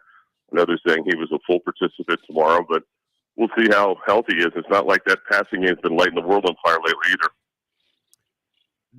Jaden Daniels has done a lot of amazing things, but the one thing that I think gets talked about the least is that outside of McLaurin, the group of receivers and tight ends is, thought to be average. He's made every player better. He's been great with his legs, but he's done a hell of a job this year of making his receivers better. Which receiver not named McLaurin has to come up big? Well, before he got hurt, Noah Brown was excellent. I think he's been really good. And it's been different guys in different spots, really. It just depends on which week we're talking about. I mean, Olamide Zaccheaus given them more than I think most of us would have anticipated. Even Jamison Crowder in some spots, and obviously De'Ami Brown here in the playoffs has really come on and made some big plays. But it's really been McLaurin and Ertz and Eckler when Eckler was in the field. Eckler, of course, missed some games, including that. Including the last Philadelphia game, and I think that's been a key piece for them is the way they use Austin, out of the backfield as well. But yeah, it's been impressive, and I give Josh Harris, give Adam Peters a lot of credit for finding these guys, and the staff are figuring out that these guys would work. Remember, they traded Jahan Dotson to the Eagles, who was a former first-round pick, and didn't really even blink about it. And you can see why they thought this group, as a collective group, could fill in that production, and they have. Scott Jackson, host of the Scott Jackson Show, Afternoon Drive, ESPN Radio 94.1, part of the Commanders Radio Network. Follow him on X at Jackson Sports, Jackson Sports. The injury to the right guard, they were able to get through the Detroit game. Obviously going to face a different defensive front here. What is your concern level with the O-line in this matchup? Well, it's a huge one. You're talking about Jalen Carter, most likely lining up over there, and it's not like he wasn't doing well when he played Cosme, so they're going to have to be creative. They still really haven't committed, publicly at least, to how they're going to handle that, if they're going to keep Trent Scott, who's been a tackle at that position, filled in nicely against Detroit, or if they're going to go with their best 5 offensive linemen, in this case, bring Cornelius Lucas in, play him at right tackle, and Andrew Wiley, of course, with his Chiefs days, played a lot of guard, move him over to guard this weekend. So I'll be interested to see how they do that. I'm sure they're going to, use the backs, whatever they have to do to come up and chip, sometimes. And of course, Jaden with his mobility is going to have to beat him, and a lot of occasions too. And that's going to be huge for them. And I'll be very interested to see how they handle it. But that was a big blow. That hurts for next season too, because you got to lose a big guy like that this late in the process. That's impeding on next season. No doubt at all. All right, we know in the last game that Daniels threw the 5 touchdowns and ran. What does he have to? What's the most important thing? The completion percentage or his runs in order for Washington to get a victory? Well, I think the completion percentage is important as long as they're moving the chains, right? You know how it is. If you run underneath and they're not getting first downs, and that's not very impactful. If they're, he's like 20 of, 25 and they're like 150 yards or something, that's not going to do them any good. But they've got to be able to get the ball, keep it on the field, move the ball, convert like they have been on 3rd and 4th downs, and, limit Philadelphia's opportunities, obviously. But yeah, the legs part's pretty damn important. Let's not forget that's going to decide if everybody's running, and that's probably going to open up some running lanes for Brian Robinson too. So I would say that the legs are probably still the most important thing on this, but they also have to be able to stay on the field and convert first downs. Rob, you're talking to 2 guys who would have taken Daniels over Caleb Williams. We've been on his bandwagon going back to college. Okay, but our audience keeps saying to us, RG3 was amazing 12 years ago, and look what happened to him and them. Does this feel and look different to you? Oh boy, so much. This story of RG3, if you didn't live it, is up close, is so different than what it really was for a lot of people on the outside. It wasn't just an injury that did him in; it was the mindset. It was the owner as well, his family. There was a lot more factors to Robert's downfall than his injury in the office. This guy is very grounded, and look, people change with success. We haven't seen it here yet with him, and that's great. He's been this way for a long time. He's a lot more mature, clearly, played a lot more college football too, which I think has helped the evaluation on him. And a lot of these, the quarterbacks we saw this year that got the extra seasons, it shows when they played like Bo Nix too. But yeah, no, he's a much different person, I would say. Different organization this time too. It's not a circus, not about marketing. They never pushed him out there. He wasn't in the starter till August 21st. He wasn't in the captain till prior to the Atlanta game, whatever week that was, in the season, second to last game. So no, they've handled this the way you should handle it, slowly and surely, and not give this kid too much too fast. Although he probably would have been fine with it. Scott, have a great show today and enjoy Sunday. You've never done one of those before. That'll be just awesome for you and for the Commanders. And hopefully we can talk again soon. All right, thanks a lot. Hope to be talking Super Bowl at some point with you guys. That would be amazing. Scott Jackson, kind enough to join us once again, host of the Scott Jackson Show, 94.1 ESPN Radio and part of the Commanders Radio Network. Follow him on X at Jackson Sports. Jackson Sports. We'll regroup, talk about what we've just heard, and then Pat Kirwan in a half an hour on Miller and Moulton. Swamp Buggy Racing returns to Naples, Florida Sports Park Sunday, January 26th for the Swamp Buggy Winter Classic. Naples' All-American weekend of family fun starts Saturday the 25th at 10 with a red, white, and blue parade and celebration down 41 from Coastland to 5th. But Sunday, we're Swamp Buggy Racing. 6 categories, from Jeeps to Bog to the big V8s that roar around the famed Mile of Mud. It's Florida's oldest racing tradition. Get tickets today at swampbuggy.com. Whether you're chasing peak performance, reigniting intimacy, or simply want to feel your best, Game Day Men's Health creates customized game plans to optimize your health. Call 239-427-3441 for our Bonita Springs and Naples location to set up your free testosterone test and consultation. Mention Miller Moulton Radio Show for 10% off your service. Find your maximum self with Game Day Men's Health, Bonita Springs and Naples, Florida. Call 239-427-3441 today. The Cape Coral Police Department is growing. They are currently looking for police officers and are offering a $10,000 signing bonus to newly hired officers. If you desire a career in law enforcement, or if you are already in law enforcement and thinking about making a move to a better agency, think Cape Coral Police Department. If you're looking for a police department that is committed to excellence, that invests in the highest level of training, state-of-the-art equipment, and some of the highest compensation in all of Southwest Florida, then the Cape Coral Police Department is for you. Visit capecops.com. That's capecops.com. Gentlemen, as your wife mentioned getting new flooring, but you don't want to go through the hassle, well, go see the Floor Meisters in Naples next to Costco. They understand your time and money are important, so they'll make it as painless as possible. With a huge in-stock selection of carpet and Cortec, they can get you the floor your wife's been asking for. They carry wood, vinyl, carpet, and tile. If you do it yourself, no problem. They can handle that as well. So go see TJ at the Floor Meisters and tell them, just keeping it real. This is Miller and Moulton.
It is the first time in all the years that we've had Scott Jackson on that we actually talked to him about a good team.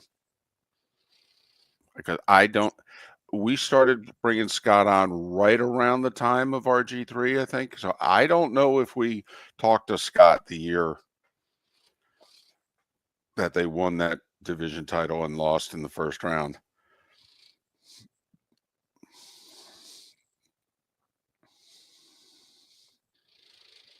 Which was 2012, I think.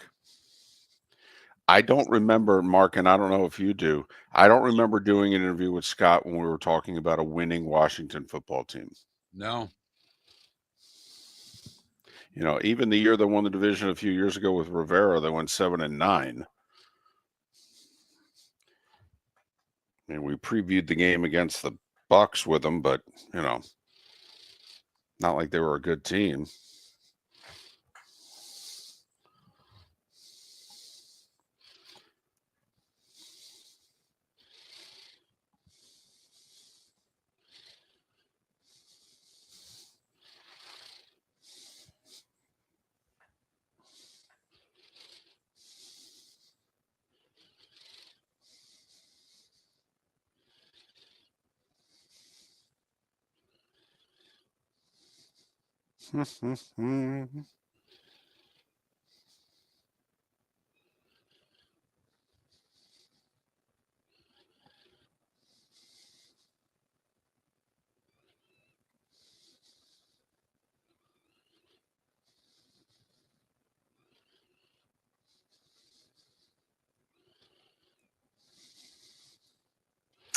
Mark, I was laughing as the game was going on last night.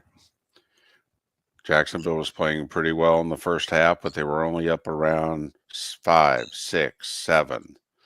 And I'm thinking to myself here, are people on West Georgia and 4? It was like a 5-point game with 5 minutes to go in the half. And I'm thinking, is anybody on West Georgia +4 based on what we were talking about on the show in the first half? Please don't tell me people bet the first half of Jacksonville, West Georgia.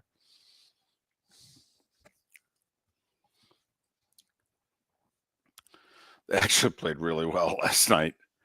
23 assists and 9 turnovers. Hit 10 threes, and they're not a terrific three-point shooting team.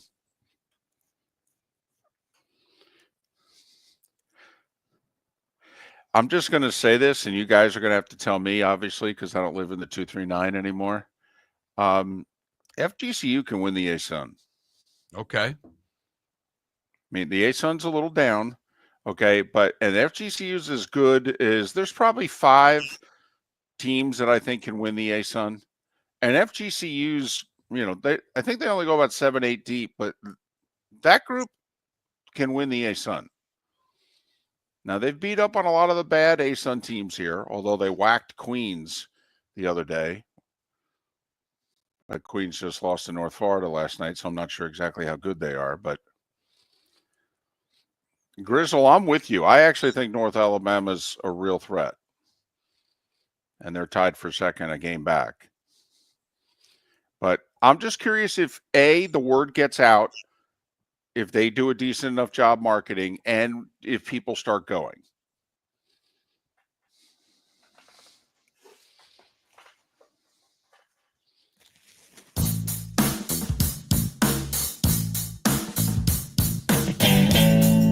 Welcome back to Miller and Moulton. Text the guys what's in your mind at 21,000. That's 21000. And now, here's David Moulton.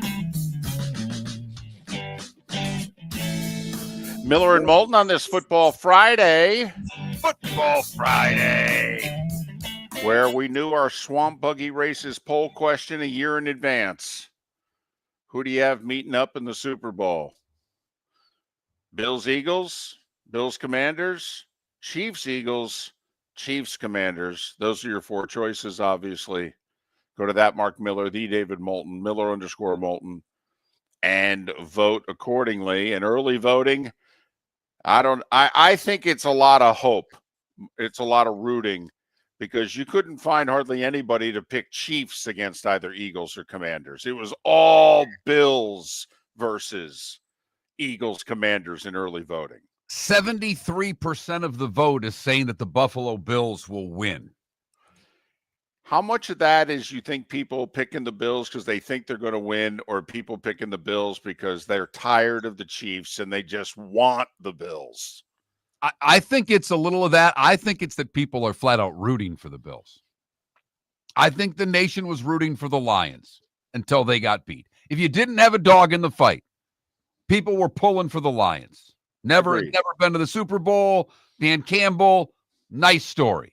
Right. Once they were eliminated, all of those who didn't have a dog in the fight joined the mafia. Oh. I mean, some of us have always wanted to join the mafia. Felt excluded. Now it's a chance to join. There are benefits to being in the mafia. At least that's what I'm told. Maybe one day, a long time ago. Maybe one day. Maybe. Been watching the Sopranos clips too much lately. I know some people. All right. I know a couple guys. Maybe. But the one game that you tell us will not happen, David, according to the polling right now, Kansas City will not play the Washington Commanders in the Super Bowl. Because of all the votes we have, only 4% of the votes say that game will happen. Wow. So how many people? So therefore, is everybody picking the Eagles then? Is that what it looks like? If you Buffalo, Philadelphia is 1, Washington, Buffalo is 2, and Kansas City, Philadelphia is 3. Oh. Buffalo, Washington. Boy, that'd be an interesting one, wouldn't it? Imagine those storylines. First off, it's Super Bowl rematch. I was actually at that one in Minneapolis. Man, was it cold. Hoo, hoo, hoo. Thurman forgot his helmet or lost it. They moved it on him, so he didn't start the game. Kenneth Davis did. Went south from there for the Bills. That was loss number 2 out of 4.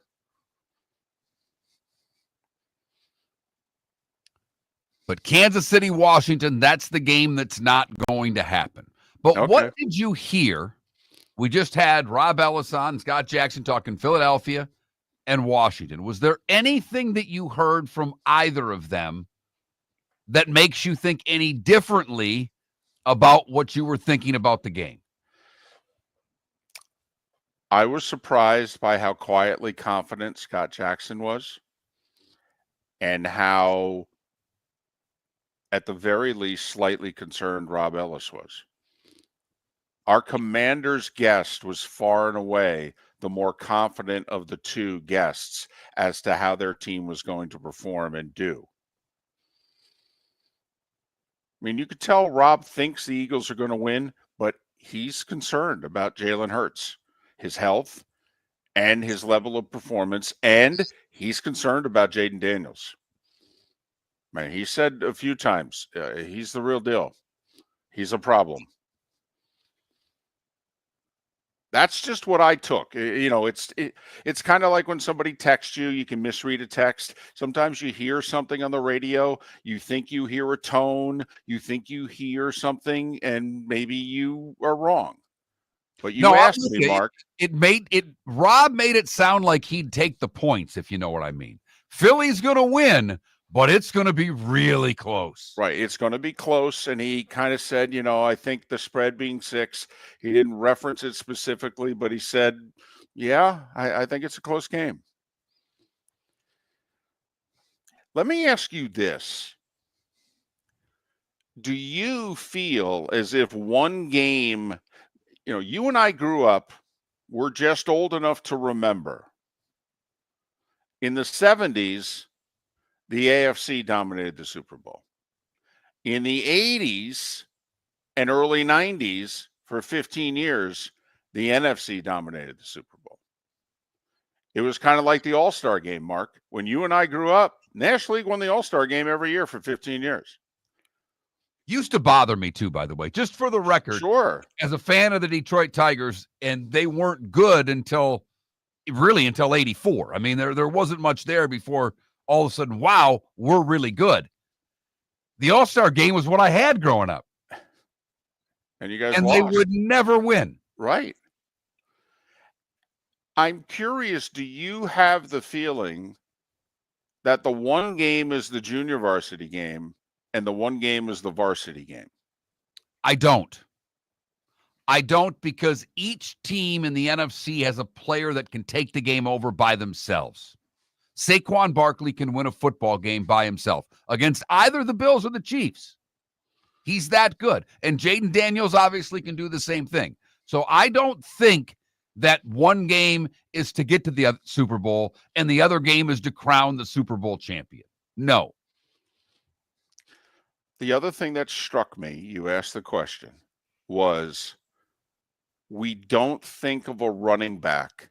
At least I don't think we have in a long time. Maybe we did a little bit with AP. But when is the last time we thought of a running back as a home run hitter? And when Rob Ellis said Saquon's a home run hitter, and you can keep him in check for an hour, hour and a half. And he said Saquon has had many of his biggest runs in the second half. And it got me thinking, this is how it used to be, Mark. This is how it used to be when the tailback was the featured part of an offense. And what did you do? You kept feeding the tailback. And, 15 carries may go for 63 yards. And then 16 carries, that one goes for 63 yards. And that's largely who Barkley is. It's 2, 4, 1, 64. Barry Sanders played in the 90s. Since in this century, when is the last time you thought of a running back as the home run hitter?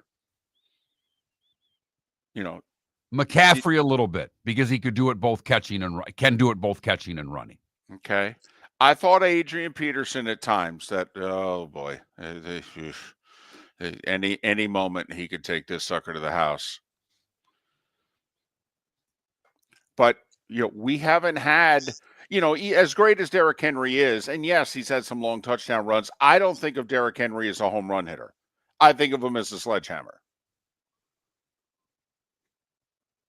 As great as Emmitt Smith was, I didn't think of Emmitt as a home run hitter. I thought of Emmitt as a sledgehammer behind one of the 5 greatest offensive lines maybe ever during their heyday.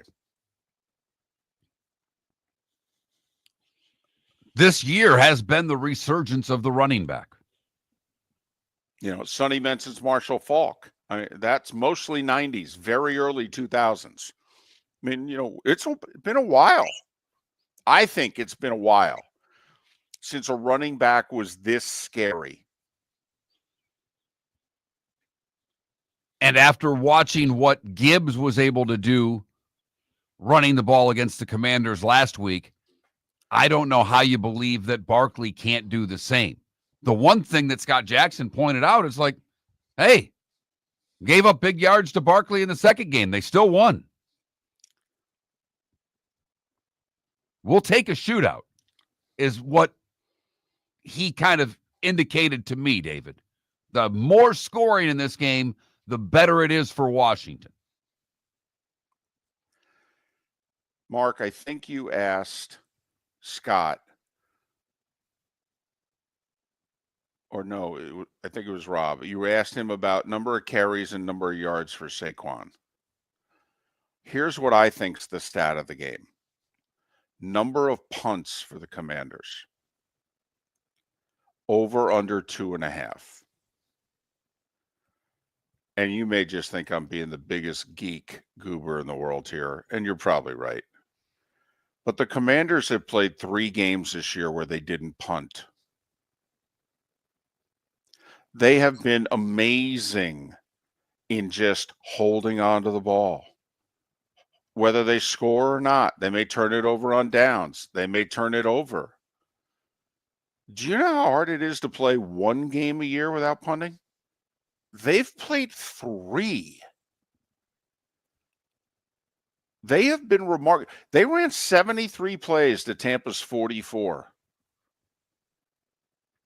They didn't punt in a playoff game on the road. And Mark, I don't think they can stop Saquon. I mean, I think the Eagles can win the game and Hurts can throw the ball less than 10 times. I really do. I mean, the Niners won an NFC title game in 2019 against the Packers, and Garoppolo threw 8 passes. The Dolphins won the 72 Super Bowl. Greasy threw 8 passes. I really think the Eagles can do it. Okay. But not if the Commanders are holding on to the ball. Limit the possessions, greater sense of urgency. You see both these games being low-scoring games, don't you? I do. I think the NFC game will be higher scoring than the AFC. Based on the over-under of the AFC game, I see the game totally differently. That over-under is 48.5, and to me, in my head, the over-under is closer to 38.5. I think first one to 20 wins the game at Arrowhead. They're saying the first one to 27 wins the game at Arrowhead. Over-unders in the 2 games are very close. Bills Chiefs is 48.5. Commanders Eagles is 47.5. Eagles are a 6-point favorite. The Chiefs are a 2-point favorite. So Vegas is saying the NFC Championship game is 27-21 Philly. Yes. How does that sound to you? About right? It sounds about right. Okay. And If Washington wins it, they're going to have to make this an over to me. I think the game has to have more points for Washington to win. And obviously the AFC Championship game, give or take a point or so, is 24-23, 26-24, something like that. And they both say, I mean, I think I'm a little different than you. I think the Chiefs-Bills will get up there a little bit more, particularly because I think there will be, like there often is in the NFL, a lot of scoring in the fourth quarter. We'll go back and forth a little bit with the game on the line. Well, we could both be right in this sense, because if my defenses in the Chiefs-Bills game are winning through the first three quarters, we're having a lot of punts, we're having a lot of possessions, and you're right, the defense can actually start to get worn down. Because instead of a 9-10 possession game, it could be a 12-13 possession game. And you know how I feel once the defense gets to 50 snaps. They don't have many more really good ones in them. It is our poll question. It's an easy one. Who's playing in the Super Bowl? That Mark Miller, the David Moulton, Miller_Moulton on X. Our poll question brought to you by the Swamp Buggy Races. This weekend, parade Saturday, races on Sunday. Go to swampbuggyraces.com for more information. Swampbuggy.com. Swampbuggy.com. I'm sorry. No problem. That's on me. But you can do the races on Sunday and still get home for the football. I mean, it could be a really fun day for you. So think about that, swampbuggy.com.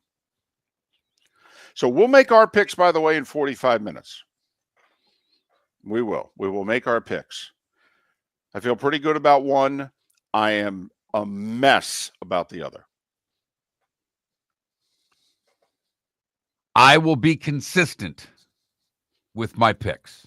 That's all I am saying. I know where I'm going, and I feel pretty good about it. May not be rooting the way that I am picking, but I will use my head and not my heart when it comes to picking the two championship games next hour. I have been wrong about the Bills so often this year. Was wrong about them all off season. Remember, they're taking a step back this year. They may be the third best team in that division this year. This is the worst set of weapons that Josh Allen has ever had. This defense is not that good. This defense is undersized. I have no idea how this defense is going to hold up. Blah, blah, blah. I've said all of this year for 5 months. I mean, I don't know if I could be more wrong about the Bills. I did pick them But you only have to be right once, David. I did pick them to beat the Ravens, though. My Ravens, my Super Bowl champion Ravens. Pat Kirwan is next. Visit Jason and Todd at the Diamond District. A new year is here, and with it comes new beginnings and new opportunities. At the Diamond District, Jason and Todd are inspired by the possibilities ahead. Whether you're celebrating a new love, renewing a commitment, or making a milestone, make it magical with a diamond from the Diamond District. Jason and Todd look forward to shaking your hand and welcoming you to our Diamond District family. At the Diamond District. American Paint Supplies, for nearly 30 years, is your one-stop shop for all your coating needs. If you are a designer, a contractor, a professional painter, or a weekend warrior, American Paint Supplies is the place where experts go to get expert solutions. At 6100 Shirley Street in Naples off of Pine Ridge, American Paint Supplies delivers the best solutions with the best products with the best support. Meet Gene and his team today at American Paint Supplies. Call 239-566-2700. That's 566-2700 or online at AmericanPaintSupplies.net. The world-famous cigar bar started as a neighborhood place in downtown Fort Myers, and now it's a brand, a destination with 4 locations. The original place, Henry Street, Fort Myers, Gulf Coast Town Center, on Southeast 47th Terrace off the Cape Coral Parkway, and the Lounge on West 1st Street in Fort Myers. A place to go, whether you just need a relaxing drink and a smoke after a tough day at work, or a place to go celebrate. From relaxation to celebration, the world-famous cigar bar. Mark Miller for Molly Maid. Why Molly Maid, you ask? Trust. Moulton was a customer for 15 years. Affordability. Didn't I just say Moulton was a customer for 15 years? Worry-free services. Our professional house cleaners are fully insured and a 24-hour warranty. Call Molly Maids today at 239-774-5839. That's 239-774-5839 or online at mollymaid.com/FTMYERS. That's mollymaid.com/FTMYERS. Wine glasses never fall over until you get a brand new rug. Oh, no. Ketchup bottles act normal till you're wearing a new shirt. Oh, you kidding me? And rocks lie peacefully on the road till the day you get a brand new windshield. Then they fly up off the road and attack without mercy. That's why new windshields from Glass Doctor come with our windshield protection plan. Unlimited repairs and one replacement for 12 months. Don't just fix it, protect it. Glass Doctor, a neighborly company. Gentlemen, as your wife mentioned getting new flooring, but you don't want to go through the hassle, well, go see the Floor Meisters in Naples next to Costco. They understand your time and money are important, so they'll make it as painless as possible. With a huge in-stock selection of carpet and Cortec, they can get you the floor your wife's been asking for. They carry wood, vinyl, carpet, and tile. If you do it yourself, no problem. They can handle that as well. So go see TJ at the Floor Meisters and tell them, just keeping it real. This is Miller and Moulton.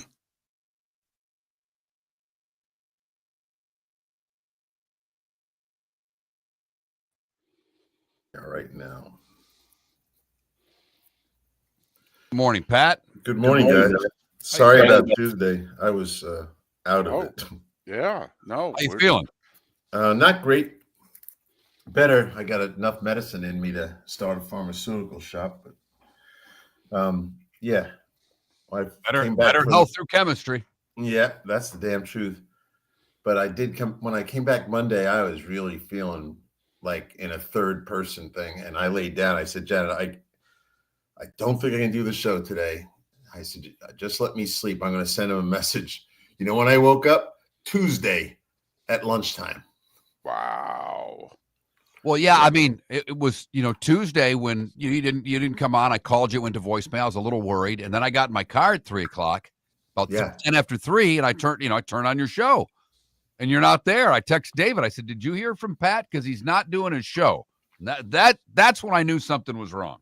Yep. And I never did the show on Tuesday either, which I've never taken 2 days off ever. So it was bizarre. And it's actually, well, it feels like it's going to be good today. It was really not, it was a struggle on Wednesday, but anyway. Really enjoyed the Ben Johnson interview yesterday. He's a good guy. Yeah. I mean, he made me want to root for him.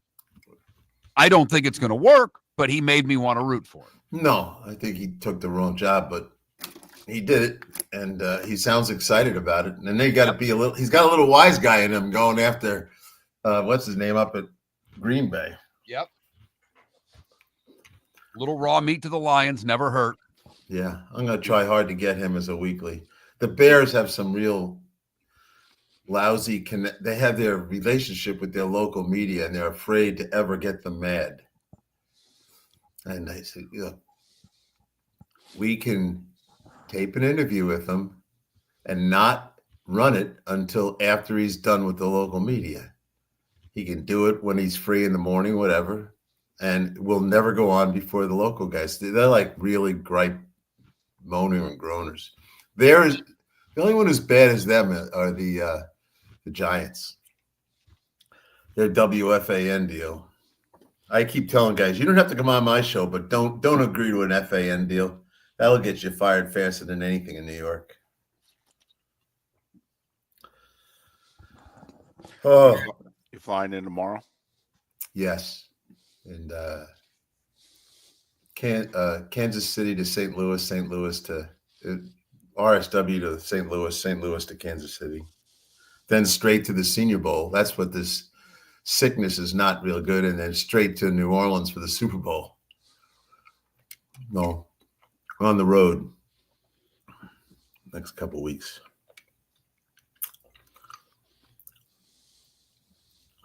Yep. But you know what I can see? The light in the tunnel. You know what the good thing is? You can drive from Mobile to New Orleans. Oh, yeah. I'll get in the car and Nick Pavlatos can drive. he'll start telling me about his daughter's CYO basketball team, and that should put me right to sleep. That should do it. Nick is a Greek who's 5'5", and I can't imagine his daughter is towering over 4'4". Well, Jim's got to be excited about the coach's hire, so you're going to have to put up with that for the next 9 months. Yeah, well, I know more about the next coach's hire than he does, so he doesn't say too much to me. You're listening to Miller and Moulton, coming at you from the Floor Meister Studios. Floor Meisters, keeping it real. And now, here's Mark Miller and David Moulton. Halfway home on this Football Friday. Football Friday. Unless you live in Lake City and surrounding areas, and Charlotte County and surrounding areas, because then it's the final hour of Miller and Moulton. Make sure you tune in via an app near you to the Diamond District bonus hour next hour when we have Soren, Petro, and Ryan O'Halloran to talk Chiefs and Bills specifically. But right now, it's a pleasure to welcome back Pat Kirwan. He of NFL Radio's Moving the Chains, 3 to 7 weekdays. He's flying to Kansas City tomorrow for CBS and the NFL Today show for the final time this year. Pat joins us courtesy of Pinchers, Tampa to Key West, all points in between. Pinchers, where you can't fake fresh. You feeling better? I'm getting there. You know, there's a lot of people, apparently, there's a lot of people who are sick. So when I went over to Lee Health, when I got back here, they were telling me all about how many people are coming through. Pat Kirwan joining us on the American Paint Supplies Hotline, your one-stop shop for all your coating needs. Well, Pat, let's get into the games. You know, Sure. Starting with the NFC, I'm fascinated by this game. Listen to you, listen to others yesterday. I've read a lot. Everybody says, stop Saquon. I get it. But for the listener, when they're watching the game, what should they be watching for? What should they be looking at in the Washington defense of how they're going to stop Saquon? Well, there's a couple things that I would be telling my team. First off, he has 5 games where he didn't rush for 100 yards. So he's not God. All right. He's a great player, and he's maybe able to win a game by himself. So that makes me want to play him like he's the only thing I have to stop. I'll overplay the run. And here's a little tidbit on Washington. They had 4 games this year that they gave up over 200 yards rushing. They're 3-1 in those games. So they're not afraid to understand that this guy's going to get his. But you're going to have to do a better job than they did last time. But the Washington players, and I've talked to their coach, they know he's getting his yards. What was interesting in some of the games where he didn't have 100 yards, the first time that Todd Bowles played him, they just overplayed the run. And guess what? They immediately stopped trying to run the ball to him as much as they should, and they started throwing the ball, which is exactly what I think Washington wants. They want to see if Hurts can beat him. Now, do I think they'll stop? No, they won't stop giving the ball to him because in the postseason, actually the last 4 weeks, Saquon is getting 29 touches a game. So they're prepared to give him the ball 30 times. And I think if I can hold him to 150, I'm in a winner's position if I'm Washington. And now, these are big ifs, but they already know he has done it 5 times. He's been stopped. Number 2, they want the ball in Hurts his hand and make him look at a run defense, a bare front. Ooh, I wonder if they're going to do that. And things that are going to help them keep the run game modified. That's all you can hope for. It's like when you're playing the other side of this thing and you're Philadelphia, do you think they're going to stop Jaden Daniels from running around? No, they're going to try to minimize it. But so the game really comes down to, can Jaden do what Jaden does versus what Saquon does? And you can make a case for either one of them. I think Washington, knowing those guys, and I've talked to a couple of them, they're excited to go in there. They've already beaten them once. They know how to play them. It's a division team. I think when you get 2 looks at Saquon, it's a different deal than playing him once. So, yeah, I like the opportunity for Washington to do something that's kind of like miracle related. And Bill Cowher and Dan Quinn, I got those guys connected to be friends. They are reminiscing Bill's 2005 run which is a clone of this one. And Dave's the historian. Go back and look at not only that they were the 6th seed, but how they got there and the teams they beat, all the number 1 seeds along the way. So, Bill and Dan have been having memory lane with that one. In the second round, the Steelers, as the 6th seed that year, went and beat the 1 seed, Peyton's Colts, in Indianapolis, just like Dan's 6th seed went to Detroit and beat the 1 seed, the Lions. So, yeah, you're right. There are some similarities. And then the Steelers went on the road and beat Denver in the AFC Championship game. And here's Washington having to go on the road and face Philadelphia. What is your level of concern? And we're talking with Pat Kirwan. What is your level of concern, if any, with Jalen Hurts? I don't have any right now, and I don't want to enshrine the guy. But I don't think he's 100%. I also don't think he's a great thrower of the football. And you start looking at these receivers. When's the top going to come off? This is right to Mark. Mark, who's going to blow up first? A.J. Brown, who has 3 receptions and 0 touchdowns in the postseason? Amari Cooper, who has 2 receptions and no touchdowns in the postseason? Or D-Hop, who has no receptions and no touchdowns? These guys are in a coma. Meanwhile, McLaren in the postseason has 16 targets, 11 receptions, and 2 touchdowns. Those 3 receivers to me are like a powder keg. And I would bet you're going to say A.J. Brown's the guy who's going to blow his top if this keeps going like this. Yes. He better keep that book handy. Yes. And do a lot of reading, One with the Universe and all of those things, because if they do what everyone expects and stack 8 in the box and dare Hurts to throw it, if he's not completing it, yeah, A.J. Brown could blow up, Pat. Yeah, and I think, back in the day, there were certain receivers that we all wanted to make them blow up on the sideline. Terrell Owens was the best, right? You could get him to get frazzled. He'd be on the sidelines going crazy and a big distraction to his own team. So it's such interesting storylines. I think the kicker's line is kind of interesting. I'll just go to Jake Elliott for a minute. He's 2 of 5 on extra points this year and in the postseason. This is going to be close, right? I think all 3 of us agree these games are going to be close. Don't be 2 of 5. And here's the weirdest kick number. I never thought I'd hear this, especially with this new kick return rule. Do you know we've had more returns in the postseason, 24 of them, than kick and then touchbacks? Yeah. See, that's not surprising to me. All right. Because the games been largely outdoors and we've had a colder winter than normal. The ball doesn't go nearly as far. Pat, I'm waiting for a kickoff return to decide a playoff game because 70+% of all kickoffs have been touchbacks. Return teams' coverages have not really been tested this year. I'm waiting for a breakdown this weekend because guys aren't used to covering kicks. I mean, how did the Chiefs-Texans playoff game start? With 4 missed tackles and a 65-yard kickoff return. Right. And the game where this really shows up is the Philly-Washington game.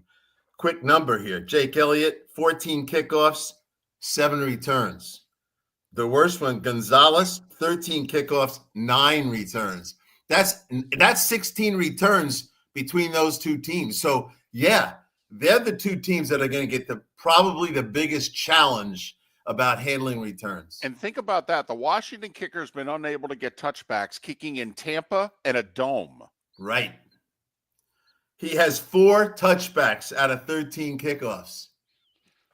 So I just bring this up as a side note, but there's been enough famous returns in, Super Bowls actually, where you realize, wow, I wasn't thinking about that dimension, but this game and these 4 teams really, there's a real chance. And the Philly-Washington game, I'll leave it at that. It's got chance for real volatility. Pat, Mark may quit on me right now. Mark, basically what Pat is saying is that I'll take his job, Mark, if he quits. Is that the kickoff finally has a chance to be dynamic. And I can't it could be stand it. dynamic, but the other side of it is, Pat, it just takes one helmet on one football. You guys are talking about the returns. The other side of this, we're going to have cold weather. We're going to have nasty weather. Could be a fumble on one of the returns. That's the big difference in these games. Yes, and I personally would be kicking into the end zone if my kicker could do it, where I'm pretty sure the Washington kicker can't do it. So I'm with you. I'm not dealing with trying to tackle these guys. And I'll tell you, the one guy that scares me on returns is Austin Eckler. Watch out for Austin Eckler. Before he got hurt, he was leading the NFL in kick return yardage. First off, he was getting returns, and he was chunking it. So we'll see where that all goes. On to Daniels for a minute. You know, I looked at Stafford, and I said, "What do I see any of Daniels' issues? They're totally different players." But here's the one thing I saw. When Stafford throws the ball 44 times and they can't sack him once, then I go back and look at Daniels. He's 39 throws and they only sacked him one time. So that's 83 pass plays and one sack. Where's the Philadelphia pass rush? How much does the guard being out help the Philadelphia pass rush, Pat? Well, you know, it's funny. Who was I talking to yesterday? And one of the guys said to me, you know, they're just a pretty tough group up front. I think this, and you can react to this one, David. Or Mark is even better because Mark and I love to be sarcastic about this. Are they going to call holding in the big game? No. The penalties are going down, aren't they? Well, yes. And then that's always the case. You're usually, at most, you're going to get one holding on each side. And that's it. I will say this, Pat, you must have had I don't know, you looked at something wrong because the Eagles had 5 sacks last week of Stafford. All right. So, I mean, they did get to Stafford, you know, later in the game as well. Remember, Carter had that huge sack, okay, where they were in the red zone when Stafford had a wide open guy if Carter didn't get to him. So they finally broke down the Rams and got some late sacks. I would argue, though, Pat, the reason that the pass rush has not been as good is when Vic blitzed, he blitzed with 2 guys, okay, Nakobe Dean and Graham, and they're both hurt, okay? Yeah. His 2 best blitzers got hurt on him. Yeah, they had 3 sacks between them the last time these guys played. And Nakobe Dean, he came on the show right after the day he had the 2 sacks, and he said, much to my surprise, Vic started blitzing me. And I think Vic doesn't do that unless he doesn't like his rush. Right. And then he got comfortable with Nakobe doing it. And Nakobe got the green light a lot, but no more Nakobe. So I just think that Daniels, to me, he doesn't get rattled. He's a very unique person. He's been like this since the first day of camp. I do not think he's going into this game for the third look at these guys worried about it. He'll play the game hard, and his teammates keep telling me that he's the one who relaxes them. So I think he's got a chance to have a great day. He's Pat Kirwan, NFL Radio's Moving the Chains, CBS's NFL Today show. We'll shift our attention and preview the AFC Championship game next. Swamp Buggy Racing returns to Naples, Florida Sports Park Sunday, January 26th for the Swamp Buggy Winter Classic. Naples' all-American weekend of family fun starts Saturday the 25th at 10 with a red, white, and blue parade and celebration down 41 from Coastland to 5th. But Sunday, we're Swamp Buggy Racing. 6 categories, from Jeeps to Bog to the big V8s that roar around the famed Mile of Mud. It's Florida's oldest racing tradition. Get tickets today at swampbuggy.com. Visit Jason and Todd at the Diamond District. A new year is here, and with it comes new beginnings and new opportunities. At the Diamond District, Jason and Todd are inspired by the possibilities ahead. Whether you're celebrating a new love, renewing a commitment, or making a milestone, make it magical with a diamond from the Diamond District. Jason and Todd look forward to shaking your hand and welcoming you to our Diamond District family. At the Diamond District. American Paint Supplies, for nearly 30 years, is your one-stop shop for all your coating needs. If you are a designer, a contractor, a professional painter, or a weekend warrior, American Paint Supplies is the place where experts go to get expert solutions. At 6100 Shirley Street in Naples off of Pine Ridge, American Paint Supplies delivers the best solutions with the best products with the best support. Meet Gene and his team today at American Paint Supplies. Call 566-2700. That's 566-2700 or online at AmericanPaintSupplies.net. Gentlemen, as your wife mentioned getting new flooring, but you don't want to go through the hassle, well, go see the Floor Meisters in Naples next to Costco. They understand your time and money are important, so they'll make it as painless as possible. With a huge in-stock selection of carpet and Cortec, they can get you the floor your wife's been asking for. They carry wood, vinyl, carpet, and tile. If you do it yourself, no problem. They can handle that as well. So go see TJ at the Floor Meisters and tell them, just keeping it real. This is Miller and Moulton.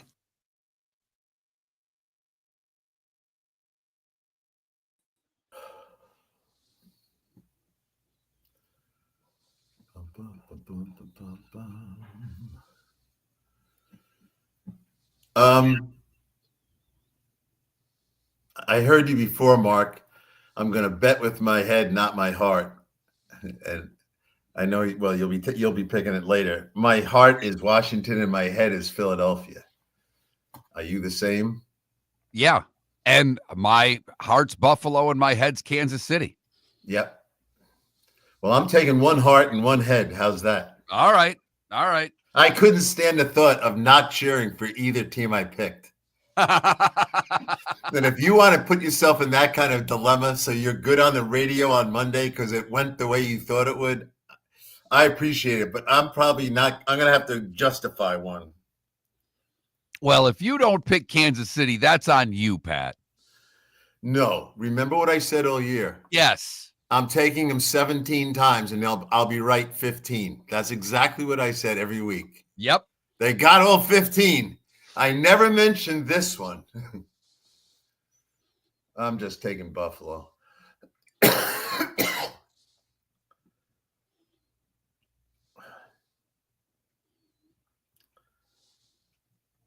Well.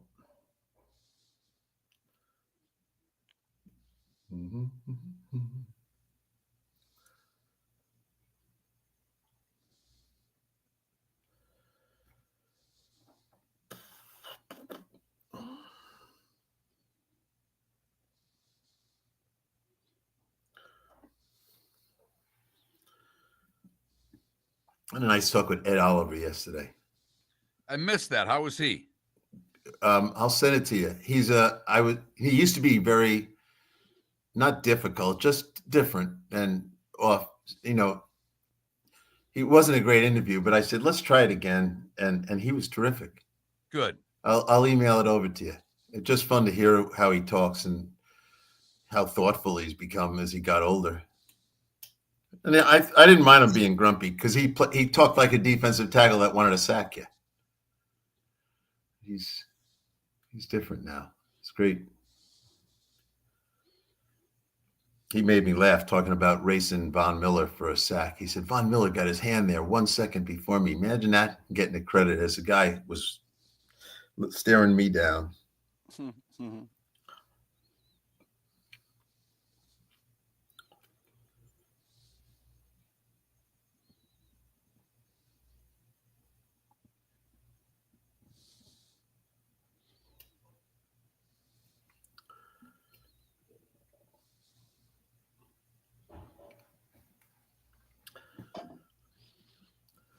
All right, the historian, tell me some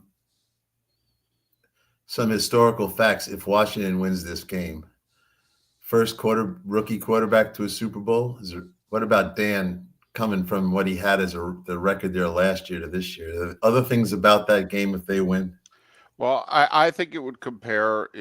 I was thinking about this yesterday when I heard Kurt Warner. I'm like, well, 99 Rams. I know Kurt wasn't a rookie because he was a journeyman in NFL Europe and what have you. But also, the Rams had won, how many games the year before? And then, dynamic offense, obviously, average at best. Defense, I don't know. I know it's not the same, but I'm trying to think of a team that went from a one-loss record that they had to the Super Bowl, and my first thought was the 99 Rams. Yeah.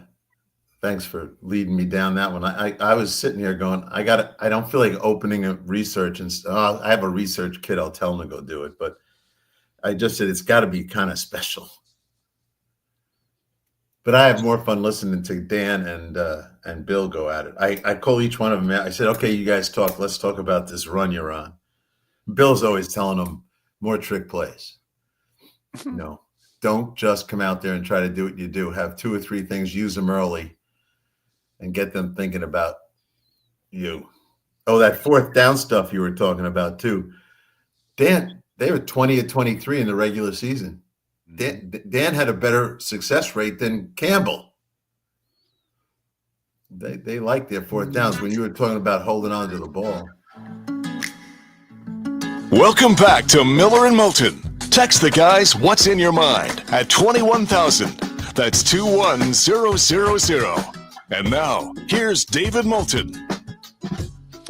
Our remaining moments with Pat Kirwan. He of NFL Radio's Moving the Chains, weekdays 3 to 7. CBS's NFL Today show. They'll be live on the sidelines at Arrowhead in Kansas City for the AFC Championship game. Pat joins us courtesy of Pinchers on the American Paint Supplies Hotline, your one-stop shop for all your coating needs. All right, you're going to get to have drinks with your favorite bartender in Kansas City because you guys are back. Why, if at all, is this matchup different this time? Well, I think it could turn out to be exactly as the others, but I was there for the one when Cincinnati beat them. And it was interesting to watch Lou Anarumo change defense at halftime and go to rope-a-dope and rush 3. And it changed everything. Because what happened then was, and I hope Matt Mahomes is smarter, but he just was waiting basically on Kelsey, and there was nowhere to throw it. And then all of a sudden the 3-man rush was as good as the 4-man rush, and they caused problems. So I've seen it go the wrong way for them. I've also seen Mahomes try to talk his coach into going for a touchdown right before halftime, missing it and changing the momentum. And he doesn't listen to that anymore. He'll take the field goals. So they're better there. So what's different? Well, go back and I was at the regular season game. It was awesome. Ed Oliver had 4 pressures in the game, close to sacks, and disturbed the quarterback. That game, and this is going to change, Mahomes didn't run the ball one time, not one time in that whole game, which was shocking to me. That'll be different. So why do I bring that up? Because Mahomes clearly runs the ball more in the postseason. The last month or two, he's averaging less than 3 runs a game. And his whole style in regular season is 3.5 runs a game. And he's really lowered that one down. His postseason is a little over 5 carries a game. He will take off, mark my words, at the end of the second quarter. He'll run a 2-minute drill to get into scoring position to get something. And, of course, in the fourth quarter, he takes off. So Oliver was well aware of that as they decide how to handle Mahomes, because all of us can think of tiptoe down the sideline when you need it most. Now, he doesn't get to the end zone like he used to, but he will have some mega runs that are going to break the back of the opponent, which is what he's all about. They did not see that the first time. Everyone's talking about the penalties. Here's my little stat. If you have it already, my apologies. The last 11 postseason games, Kansas City has been out-penalized by their opponents 10 of the times. And so when people call in and say, they don't throw the flag enough, they do throw the flag. They just happen to throw it on the opponent all the time. It's 36 penalties against Kansas City to 56 against the opponents. It's another almost 200 yards of extra penalty yards. And roughing the passer is the killer. Oh, that's right. Mahomes is playing. 7 roughing the passer calls on people that touched Mahomes and only 1 on the opposing quarterbacks. So you remember how people felt with Cam Newton? They don't call it because he's big, rough, and tough. Do you see people calling the penalties on Josh Allen when they're blowing up, when he's hurdling in the air? They never do it. So the penalty thing has real numbers. I just don't think that the officials are coming into this game going to let the holding in Kansas City get away with it. I think that the penalty thing will be neutralized in this game because too much attention has been paid to it. And David pointed it out on our show yesterday. This referee, I know it's not his crew, but this referee calls a lot more penalties than the average referee. We'll see how this crew does with the game because penalties typically go down when you're at the championship game or Super Bowl level. Yep.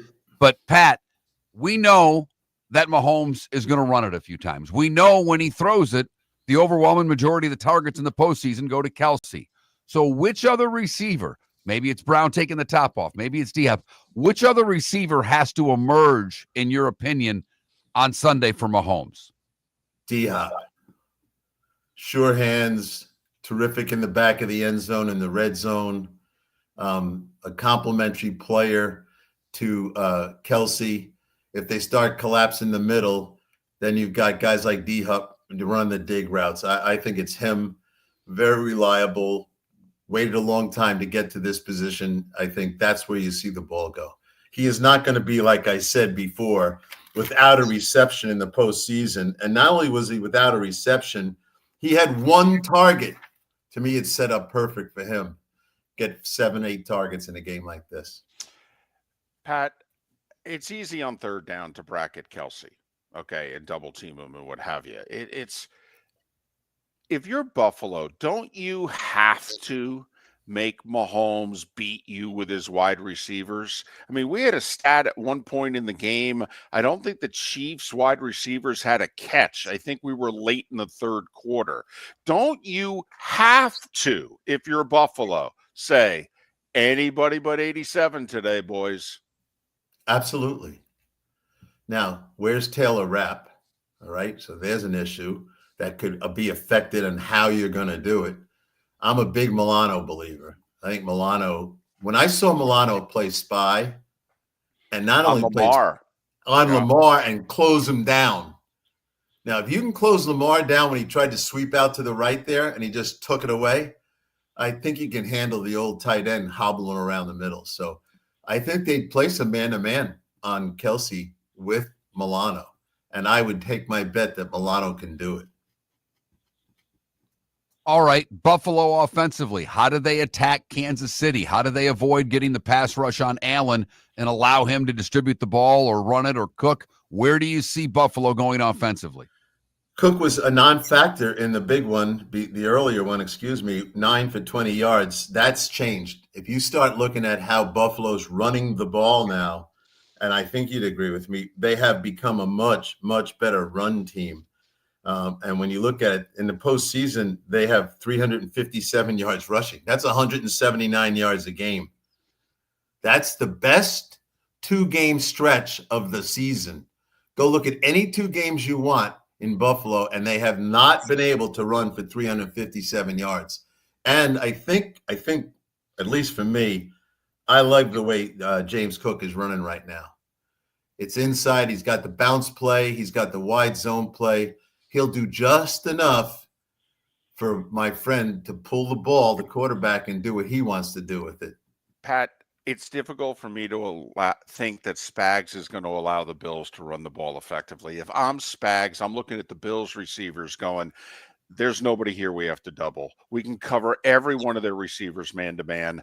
The one part of this offense that would concern me is if they got the running game going. If I'm Spags, I'm shutting down the run and daring Josh Allen to throw and beat me. Well, if you dare him, he'll run with the ball. He ran 12 times last time they played, 55 yards and 4 first downs. You talk to any head coach and you say, hey, if my quarterback gets me 4 rushing first downs, what's your chances of winning? They love him. The 3's the magic number for most of those coaches. So Josh Allen will run against that, because if you're going to run a wider defense to handle the outside zone of Cookie, he's going to pull the ball and go himself right up the middle. So I would not be surprised if Josh Allen runs in this game 15 times. He's leaving it all on this field. He ran 12 times last time, and that's how they won. Remember the last play touchdown? Same thing's going to happen. I think you'll see 15 runs. I'll be taking the Buffalo Bills in this one. Wow. Remember last year? He said, I'm never betting against Mahomes. Right. Blah, blah, blah. Hold on. I already went over this with Mark. What did I say every week, David? I'm taking him 17 times and I'll be right 15. He hit 15 and my conscience is clear. This is a different season, bro. Yeah, he's Pat Kirwan, NFL Radio's Moving the Chains, which is weekdays 3 to 7. And then he'll be in Kansas City helping CBS in their NFL Today show on Sunday. Pat joins us courtesy of Pinchers. Tampa to Key West, all points in between. Pinchers where you can't fake fresh. And Pat and all our guests join us on the American Paint Supplies hotline. Listen, feel better, safe travels, stay warm, safe, and we'll talk to you at some point next week from the Senior Bowl. Now I'm going to have to listen to you guys the rest of the morning to hear your picks. Thanks for not telling me the picks. Well, they're coming next. Great tease, Pat. Miller and Moulton's picks are next.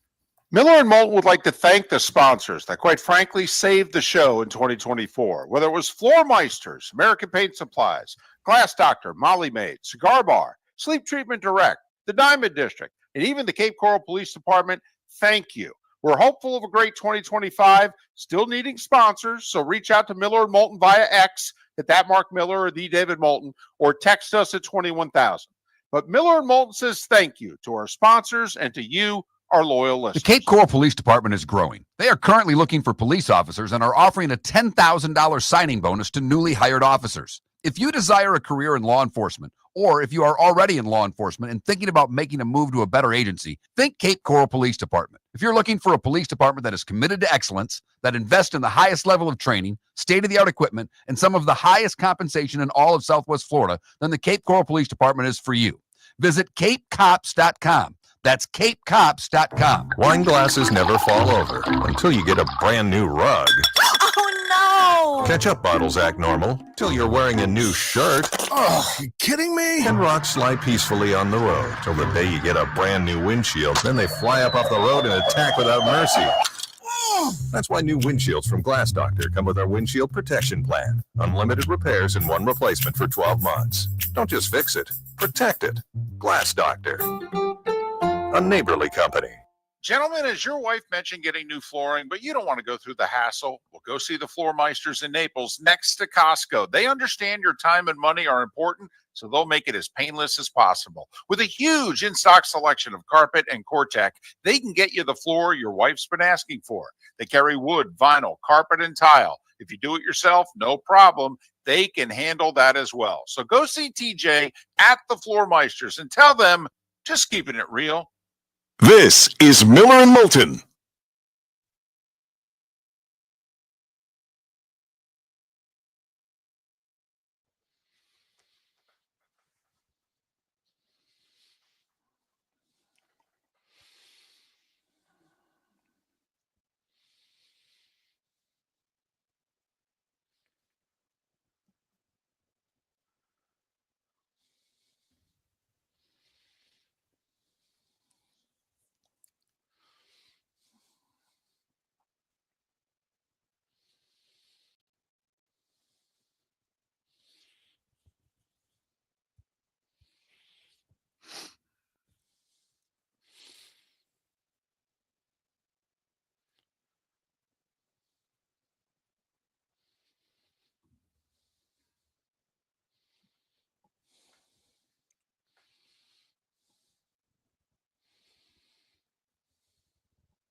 Look at that. Finally got some TGL numbers.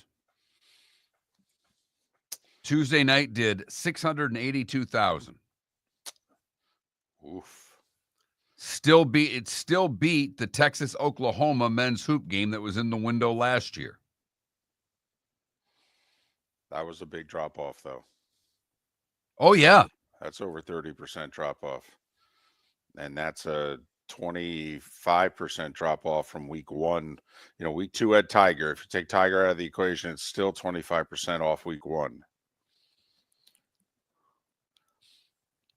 Rory next week, right? On Tuesday? I think so, yeah. Yeah. I got a text from my buddy who's up in South Carolina. I've not read just gave me his thing. He said the JT, just about the bunch of golf stuff.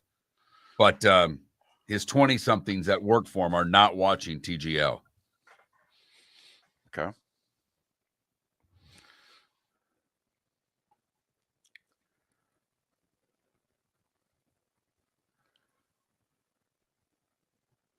For those that watch the Golf Channel, are they promoting it?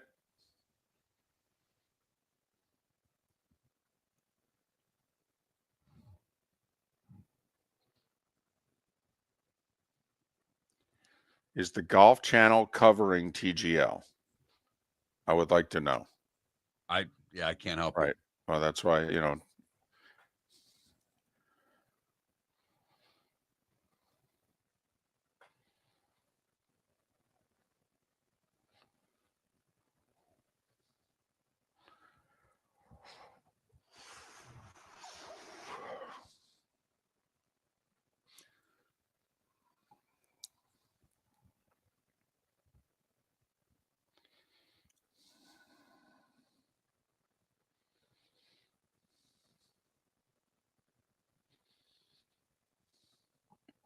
Irish football, don't laugh. I said from the very beginning, first off, they need to have an attractive woman as part of the show and the coverage of the show, talking to the golfers. Number 1. Number 2, they need to be serving drinks. And I'm serious.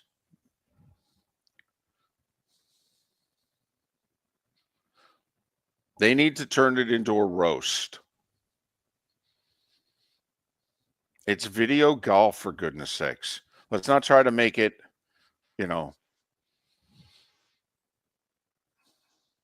sell it as a social good time. Sell it as you get a chance to see the guys. You're listening to Miller and Moulton. And now, here's Mark Miller and David Moulton. 22 minutes till the top of the hour. Soren Petro, from the Chiefs' perspective, 40 minutes away from Ryan O'Halloran from the Bills' perspective, as we continue to break down the NFC and AFC championship games on this Football Friday. Football Friday. We spent the 7 a.m. Eastern hour with Eagles and Commanders reports. We just got done with 2 segments with Pat Kirwan. If you missed any part of the show, go to millerandmoulton.com. We'll get in depth next hour, as we said, with Chiefs and Bills reports. But now it is time for Miller and Moulton to make their picks. It is our Swamp Buggy Races poll question. Who do you think is going to win and meet up in Super Bowl 59? Do you think it's Bills against either Eagles or Commanders, or do you think it's Chiefs against either Eagles or Commanders? Go to that Mark Miller, the David Moulton, Miller_Moulton, and vote accordingly. More people picking the Bills to win, more people picking the Eagles to win in our early voting.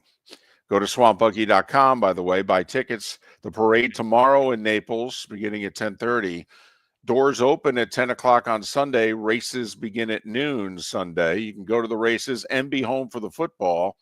Go to swampbuggy.com and get your tickets. David, I'm so torn in the AFC championship game because it is very difficult for me, and you know how much I love favorites. Yes. To pick against the favorite, the Kansas City Chiefs. Right. The dynasty with the Jordan of the sport. And either way, I think we as fans get something great in the Super Bowl no matter who wins. You get Buffalo trying for their first ever Super Bowl victory if they are able to beat Kansas City. And obviously, if the Chiefs win, we have a shot at a three-peat, something that's never happened before. I want to see Buffalo stop Mahomes. And at the end of the day, I believe Patrick Mahomes will end up with the ball in his hand in the fourth quarter with the game on the line and do to Buffalo what he does in the postseason. I think Kansas City wins a tight one. I think it's 27-24 Chiefs. D-Hop with a touchdown catch. Kelsey with a touchdown catch. And 27-14, Kansas City beats Buffalo. You mean 27-24? 27-24, I'm sorry. So you think the Chiefs, the over, and as close a cover as you can get, because right now the Chiefs are a 2-point favorite. Yes.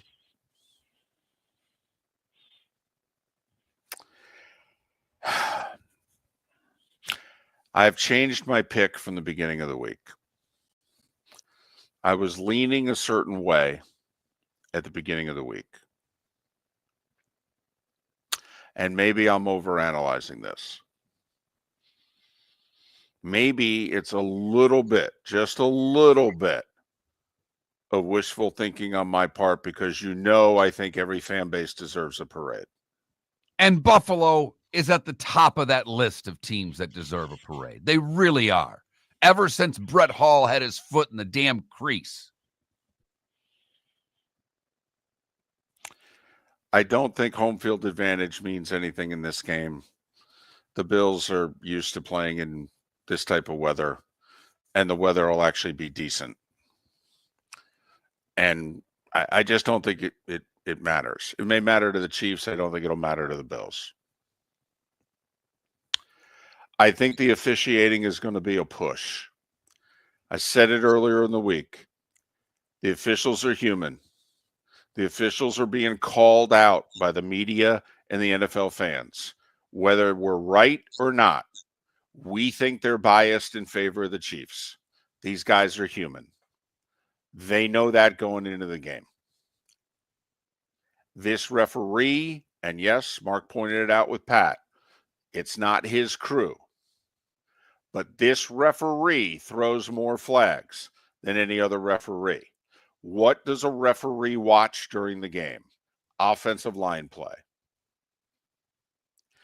I think the Bills are going to get a fair whistle in this game. I really do. And that's significant. In what could be a one-play game, I think that's significant. I don't think this Chiefs offense is explosive at all. I don't. I've tried to find it. Xavier Worthy was the only wide receiver who caught passes last week. He targeted 4 other wideouts with 7 throws. None of them could get open to catch a pass.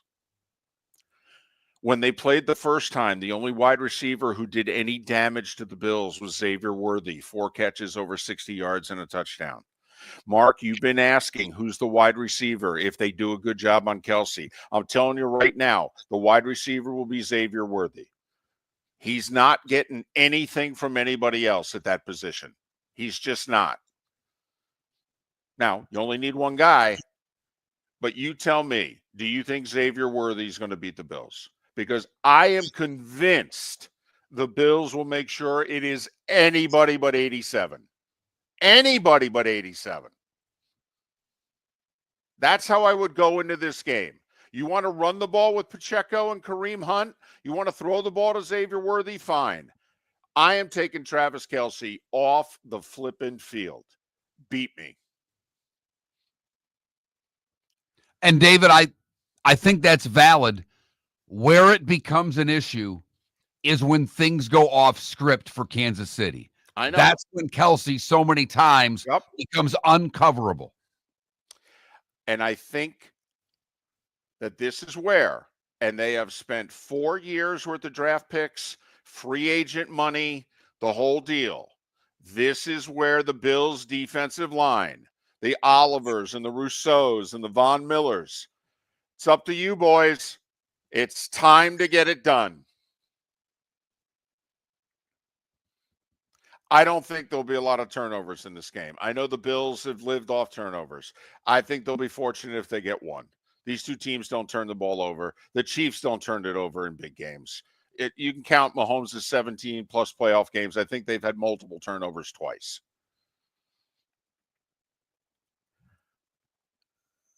Mark, it's just flipping time. Josh Allen's playing the best ball of his life. You know, Peyton had to get through Brady and the Patriots when they finally won the Super Bowl. And he did. It was just time. It's time. Cook will run the ball decently. Okay. Houston ran the ball for 5 yards a carry last week. All right. And Buffalo can run the ball at least as effectively as Houston. And then you throw Josh Allen's legs into the equation as opposed to CJ Stroud's. And I think Buffalo's running game is going to give Kansas City problems. If the Bills don't turn it over, Mark, they're going to the Super Bowl. 23-17 Bills.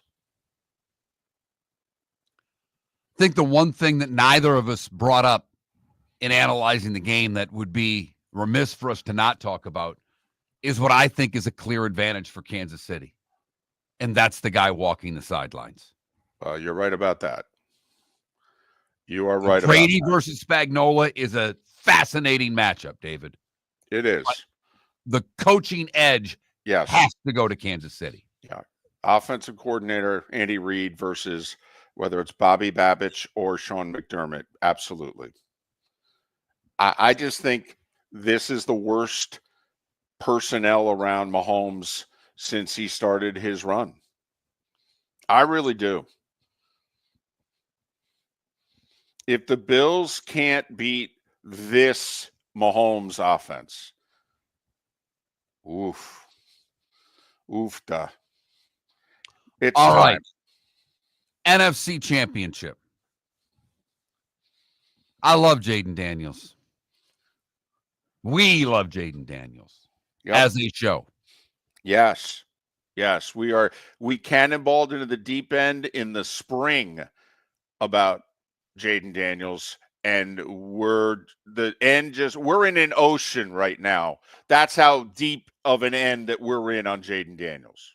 And as good as he was against the Lions, it was the turnovers by Detroit that handed Washington that game. 5 times. Philadelphia is not going to turn it over the way that Detroit did. And Daniels will have to be even better against Philadelphia than he was against Detroit when he was damn near perfect to win the game. Gibbs was able to run the ball effectively on Washington, and for whatever reason, Detroit didn't give him the ball enough. Philadelphia is not going to make that same mistake. Saquon's going to have a big game. A.J. Brown, early, will get a big catch on a play-action play when everybody's banking on Barkley getting the ball. Philadelphia returns to the Super Bowl, winning the best of 3 against Washington, 27-17, your final. I love the Eagles at the point of attack. Tough to lose a game if I think you're the better team at the line of scrimmage. I do think Hurts is injured. I do think at this point, Washington's passing game is far superior to Philly's. Saquon's going to run for 200 yards. I think Saquon's going to touch the ball over 30 times. The Eagles are going to the Super Bowl. The Bills will have the opportunity to lose the Super Bowl to every single team in the NFC East. Now, I didn't say they're going to. I said they'll have the opportunity because they lost 2 to Dallas, 1 to Washington, and 1 to the Giants. So it's only fitting that they play the Eagles. Philadelphia, 30-24. Ooh, right on the number. Look at you. So I'll take the over in the NFC Championship game, and I will take the under. And my bet of the weekend is the under in the AFC Championship game. Under My 48 bet of the and a weekend half. would be the Eagles laying the points. That's your best bet of the weekend? Yes. So you're going Eagles Chiefs, which, by the way, I think would be the lowest rated Super Bowl of the four. I really do. We've seen it before, and I don't think America will be actively rooting for either team. Chiefs fans will be rooting for their team. Eagles fans will be rooting for theirs. I don't know that America would jump behind Philadelphia or jump behind Kansas City for the three-peat. I think there would be a groundswell for Washington or Buffalo because of their storylines. And I think it's really just for Buffalo. I think that for the Super Bowl to have a big number, quite frankly, they need Buffalo in it. I think you're absolutely right on an Eagle-Chiefs game. I'm not sure Washington has drawn the nation in with Jaden Daniels yet. They will, David, by next year when we're overloaded with Jaden Daniels games in prime time, as we should be. So Mark has Eagles Chiefs. He likes the Eagles to win and to cover. And Mark likes the under, right? Yes. In the NFC Championship game. I like the Eagles and the Bills. The point spread scares me because I picked Philly by 6, which is the line. I do like the over in the NFC Championship game, over 47.5. I have the game in the mid-50s. I like the Bills, the points, and the under in the AFC Championship game. Eagles, Chiefs for Mark. Eagles, Bills for me. Super Bowl on Fox. Eagles, Commanders on Fox at 3 o'clock. Nance and Romo and CBS, 6:30, Bills and Chiefs. So, Mark, for you, it's Brady's voice, which drives you crazy, and then it's Jim. Oh, boy. Oh, boy. Going to be a long day. Hopefully we get great football. That's all we can ask for, because the better the football, the easier it is to tune out the broadcast. You're going to break out the brown liquor Sunday? I haven't had a drink in like 3 weeks, so no. Well, that's why I asked. You're going to break out the brown liquor. Not until February, David.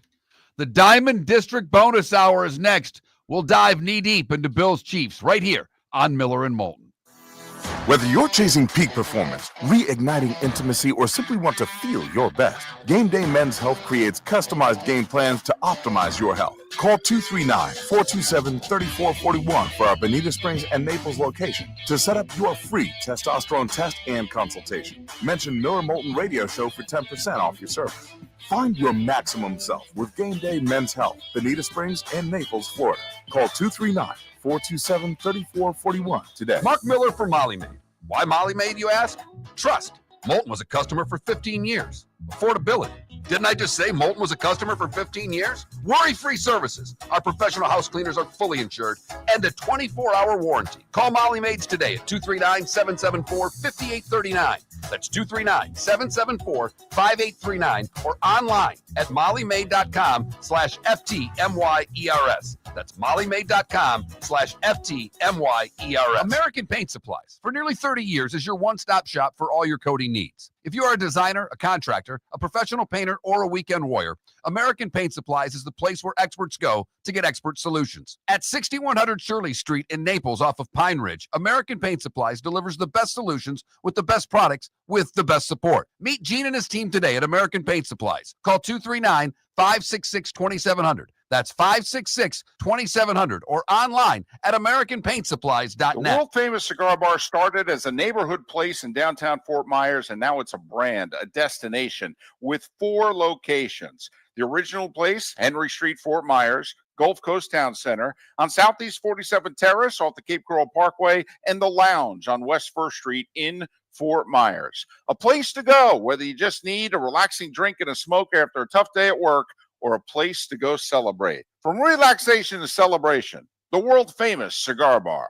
Gentlemen, has your wife mentioned getting new flooring, but you don't want to go through the hassle? Well, go see the Floor Meisters in Naples next to Costco. They understand your time and money are important, so they'll make it as painless as possible. With a huge in-stock selection of carpet and Cortec, they can get you the floor your wife's been asking for. They carry wood, vinyl, carpet, and tile. If you do it yourself, no problem. They can handle that as well. So go see TJ at the Floor Meisters and tell them, just keeping it real. Do you have a sleep problem but don't want to wear a CPAP mask? This is Mark Miller for Sleep Treatment Direct. The mask wasn't working for me, and I didn't think I had an alternative. I do. We all do. They have such simple alternatives with greater success than the mask. Visit sleeptreatmentdirect.com. That's sleeptreatmentdirect.com. And if you are like me and your CPAP machine isn't working for you, it's time for a change. Call 239-444-1741. That's 239-444-1741. Sleep Treatment Direct. Sleep safe and sound. This is Miller and Moulton.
%72% of our audience thinks the Bills are going to win.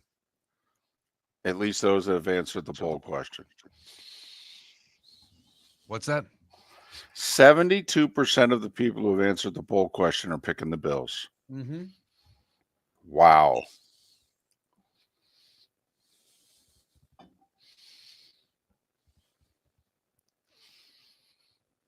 I was just really pleased with my pre-show tweet that I have all the right hashtags in there, so we had all the little logos on. That made me happy. Doesn't take much, David.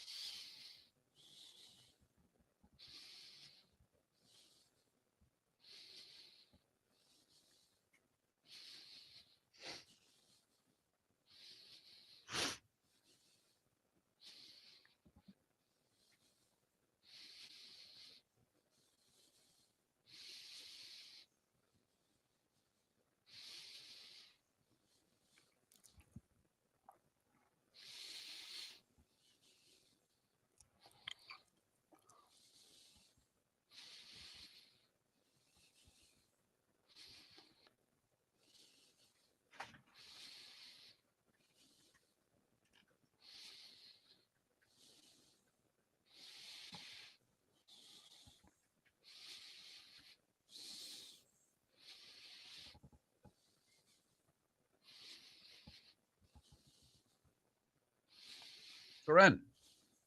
Good morning, Mark Miller, Miller and Moulton. How are you? Your mic's on. Doing great. Things got to be exciting once again. 7 in a row. That's getting old hat for you guys. Your mic is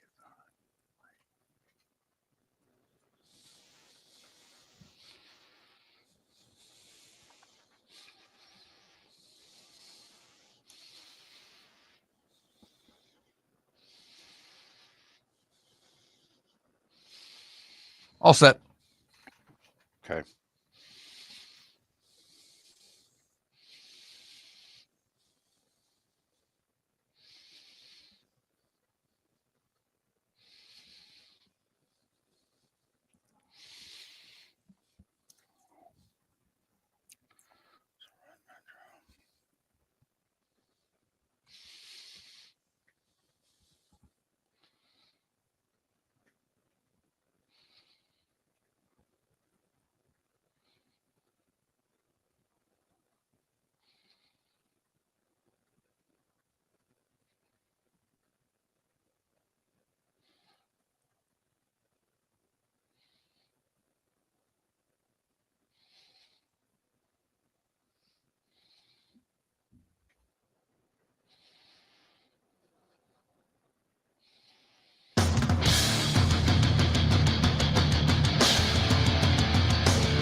You're listening to Miller and Moulton, coming at you from the Floor Meister Studios. Floor Meisters, keeping it real.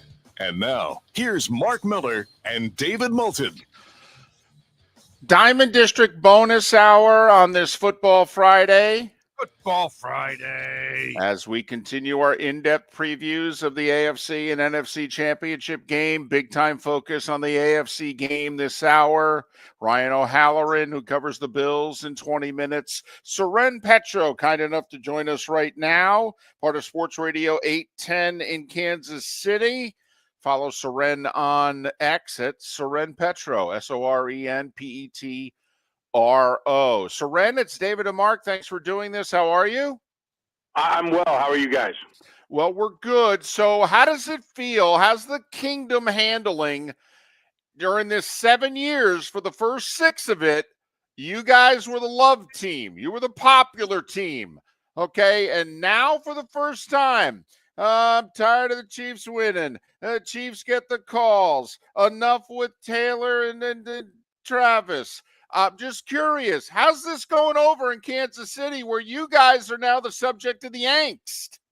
Yeah, probably about how you can imagine. I mean, listen, we told folks back in 2018 when Patrick Mahomes came to power and was on his way to his first MVP, and we were everyone's darling because we weren't the Patriots, right? Your enemy's enemy is your friend kind of thing. That enjoy this, because if he's as good as we think he is, there's going to be multiple championships and we will become the hated. And that's where it is. So look, you wear the black hat into town, you drink their whiskey, you take their women, and you go home with your win. That's how you just gotta live with it. That's the new reality here in KC. There is no doubt. And we are seeing it because, just our poll question, who's going to win, the number of people picking Buffalo, we think it's more with their hearts than with their head. But what do the Chiefs have to do incredibly effectively this week on their offensive side to beat Buffalo? On the offensive side, I think they've got to come up with a counter for the Bills' spy game. I think that is one of the things that really held them up. If you look at the first game, the Chiefs lost the turnover battle, which everybody's either lost or pushed the turnover battle with the Bills this year. 15 times they've won it. 4 times they pushed it. The Chiefs were -1. They had 2 turnovers in that first game against the Bills. The last one was by the way, it was really more of a tie. It was when the Chiefs were down 9 and Mahomes happened to send it down the field in an attempt to score, get an onside kick, and score again. So it wasn't, he was pushing the ball more than he normally would, but they didn't win the turnover battle, and no one's done that with Buffalo. And I think that's one of the things where the Bills really, I think, are so committed to that they're going to win the takeaway battle, and they're going to let Josh Allen win the game. So I think that's going to be a big part of it. But on offense, they took away the ability for Patrick Mahomes to run. All these complaints, or a lot of them, are about Patrick Mahomes when he goes out of bounds, when he takes off, and buys Andy Reid an extra set of downs to work with to get into his play sheet. And the Bills took that away. He had 0 rushes in that game. They had a spy on him. And so I think they've got to figure out a way to counter it. I think they're a little more equipped to do it. They didn't have Hollywood Brown back at that point. They didn't have Isaiah Pacheco back. At that point, they hadn't moved Joe Tooney out to left tackle to solidify the pass protection. And so I think they've got better weapons to do what they need to do. But, those running lanes for Patrick Mahomes come when they're having to really stress themselves defensively to cover people. And I think they felt like, hey, we don't need to put everybody into coverage. And let's force Patrick Mahomes to try to throw into this thick coverage, and eventually the rush will get home, and it did. So I think that will be the difference this time. I think Andy Reid will have a game plan for that, and they're going to have to win by throwing the ball because Joe Tooney has helped them pass protection-wise, but they struggle more now to run the ball. Soren, last week, Xavier Worthy only wide out to catch a pass. That could have been a 1-week thing, but we know it's been a problem getting the wide receivers really involved in this offense. It seems to be a tight end-oriented offense. Are the wide receivers, quite frankly, good enough, if needed, to win? I think they're good enough. I mean, I think you put it the right way. Good enough, right? Are they great? No, they're not great. But neither are the Bills. When you right. pull that matchup down, the Bills, made their Tyreek Hill move this past year and trading Stefan Diggs and walking on Gabe Davis and going with the guys that are around. And I think the Chiefs are at least a little bit more experienced at doing that. Now Xavier Worthy and Hollywood Brown give them a level of speed that they didn't have last year. They're not quite as committed to just dink and dunk all over the place. When they dink and dunk, there's some explosive guys that can run after the catch with it. And I think part of the reason why the receivers had such a tough day last week against Houston is, one, Houston's a very good defense, frankly, statistically speaking, better than the Buffalo Bills defense. And they looked at it and said, Travis Kelce hadn't really beaten anybody all year. I mean, he's gone from being a top 5, top 10 wide receiver to being a good tight end, a top 5 tight end. That's a very different kind of player. And they said, we're not going to get beat by the speed of Xavier Worthy. We're not going to get beat by Hollywood Brown. And so I think they took that away, and the Chiefs took what was given to them, and I think that'll be the case this week. If the Bills do go and say, well, all right, Travis Kelce's not going to beat us, I think then Andy Reid has his set of plays that are designed to get Xavier Worthy and Hollywood Brown and DeAndre Hopkins open, and they'll work the football to the outside. But, and I don't know that that's the right thing to do, because I think they've been pretty effective with that. And, the Chiefs in the first game had a pretty big play over the top to Xavier Worthy that was called back because the rookie didn't get his feet in bounds, and because Mahomes didn't throw it soon enough, because I don't think he trusts the rookie necessarily yet on where he's going to come out of his breaks, that he can throw it early. So I think they're a lot more along the way of being on the same page. Xavier Worthy's a lot more experienced, and I think if they do focus in on Travis Kelce, then I think Xavier Worthy becomes the focal point for the Chiefs. You talked about the spy in game 1 on Mahomes. Allen was able to run reasonably effectively in that game. How do you prevent Josh Allen from getting the big runs for his offense? Yeah, and I think that's huge. It's been a killer. I think if you ask Chiefs fans, the Bills, Josh Allen's 4-1 against the Chiefs in the regular season, 4-1 against Patrick Mahomes in the regular season, 0-3 in the postseason. But even those postseason games have been just, absolute white knucklers. 13 seconds to come back and get a field goal and tie it, send it into overtime a few years ago in the playoffs. I mean, the Bills have been there. Along with the Bengals, they're the team that's consistently stood toe-to-toe and not seemed afraid of the Chiefs. And part of that's because of Josh Allen. I mean, when you have a tough guy at quarterback who also, by the way, plays quarterback really well, that's tough. And I think Chiefs fans have nightmares of Josh Allen. Like, oh, we got him. 3rd and 8. He's dropping back. Here comes Chris Jones. And he runs through the arm of Chris Jones and then scampers for 11 yards and a first down, and they're into their next set of plays. And so it is heartbreaking. And I think they've got to consider spying him. I think the difference here, and I mentioned some of the players that'll be back this time for the Chiefs on offense. On defense, Charles Omenihu, who didn't play in that game. And he's a guy that makes a real difference for them along their defensive line. He was out, blew out his knee last year in the AFC Championship game. He's come back, gotten better. And really what he's done is given him depth to the defensive line and kind of allowed everybody else to go back to what it is they do best. I feel like everybody, it was almost like a baseball lineup, and your number 2 hitter was out, and so everybody bumped up, and they were a little bit out over their skis in what they were being asked to do, with the exception of maybe Chris Jones. And I think it's taken away a lot of the double teams that Chris Jones was facing. So their pass rush has gone from being, number 2 last year at the end of the season, 2nd overall in sacks, to falling down to about 26th, 27th, and then Charles Omenihu came back. Last week they had 8 sacks on C.J. Stroud. They're not going to get that on the Bills. They only gave up 14 this year, but either spying or being disciplined and having a better pass rush overall, and when you get home, get him down. Don't just get an arm on him, I think is going to be the key on that defensive side of the ball. Soren, I think for the Bills to win, that they're not going to be able to win throwing. I think the Chiefs can cover every single guy the Bills send out to run a pattern, man-to-man. Don't have to double anybody. But the Texans ran for 5 yards a carry, and the Bills' running game is a lot better. Don't you think that this comes down to the Chiefs have to stop the run?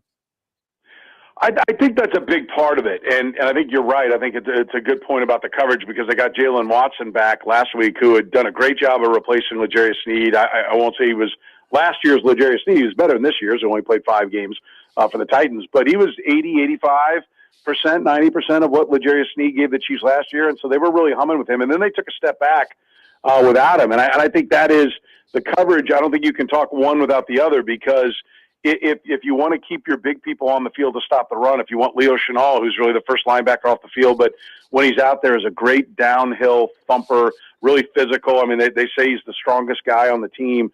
I mean, you want him on the field to try to stop that run, but if you can't cover with just 4 DBs, it's tough to leave him out there. And then Nick Moulton's a guy that will come off the field next, and he's a really great tackling, old school middle linebacker. Not great in coverage, but if you ask him to seek and destroy on a run play that's strung out or take on a guard, he's a physical player that can do that. And I think the key for the Chiefs to be able to do that is to make sure that they can be sticky in coverage and not get beat without having to put the nickel and dime out on the field. And I think they're better equipped to do that because of the return of Watson. So I think you're right, but I think it's almost kind of pitching backwards. Yes, you want to get to the fastball, but you got to set them up with the changeup. They have to be able to cover with less people so that they can keep their big people on the field and really attack James Cook and secondarily have those. It'd be great to be able to have a Drew Tranquil, spying Leo Chenal while the other two guys handle the traditional runs. Or Drew Tranquil to spy Josh Allen so that the other two linebackers can just play up against the run. So I think it is. You're right. They're going to need to take the run away because I think the Bills are much more committed to, if you won't stop it, we'll keep doing it than they've been in the past. That's one of the problems the Ravens have had against the Chiefs is they'll try to run the ball. The Chiefs will have a little bit of success, and then they abandon it. I don't think the Bills will do that in this game, and so they are going to have to stop the run one way or another. Soren, Petro, Sports Radio 810 in Kansas City. The Chiefs hosting their seventh straight AFC Championship game, hosting it for the sixth time in those 7 years. Very quickly, your level of concern as a Chiefs fan of the previous 6 AFC title games, your level of concern Sunday. In comparison, I think the at Baltimore last year was certainly the most concerning. They were everybody's DVOA darling. They're the best team that there's ever been, and the Chiefs were going on the road for the first time. So there's more confidence. I think they're better in the kicking game. Harrison Butker's back to being what he was. Bass missed an extra point in the first game. He missed the field goal that could have tied it last year. So I think there's a feeling that the Chiefs are back and better on special teams. They've solidified the protection in the pass game. Level of concern, I would say, there is they are playing with house money. So it's not like we have to win. The Bills McDermott has to win, has to get the monkey off his back. Josh Allen, the entire city, the burning table industry of Buffalo needs to move on to the next round. For the Chiefs, it's just something that they want. So I don't know.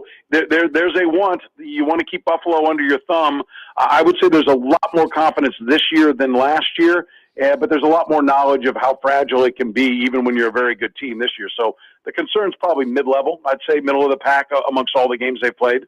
But you're the only ones there wasn't as much concern because of ignorance on our part of not knowing how difficult it is and how fragile, watching Patrick Mahomes get hurt at times and wondering whether or not you're going to be good. So I'd say it's probably middle of the pack, a good average conference championship fear. There you go. Soren, Petro, Sports Radio 810 in Kansas City. Follow him on X at Soren Petro, SorenPetro. Soren, all the best to you and the family. Hope you're still coaching and winning a bunch of basketball games. And, hopefully we can talk soon, maybe another Super Bowl.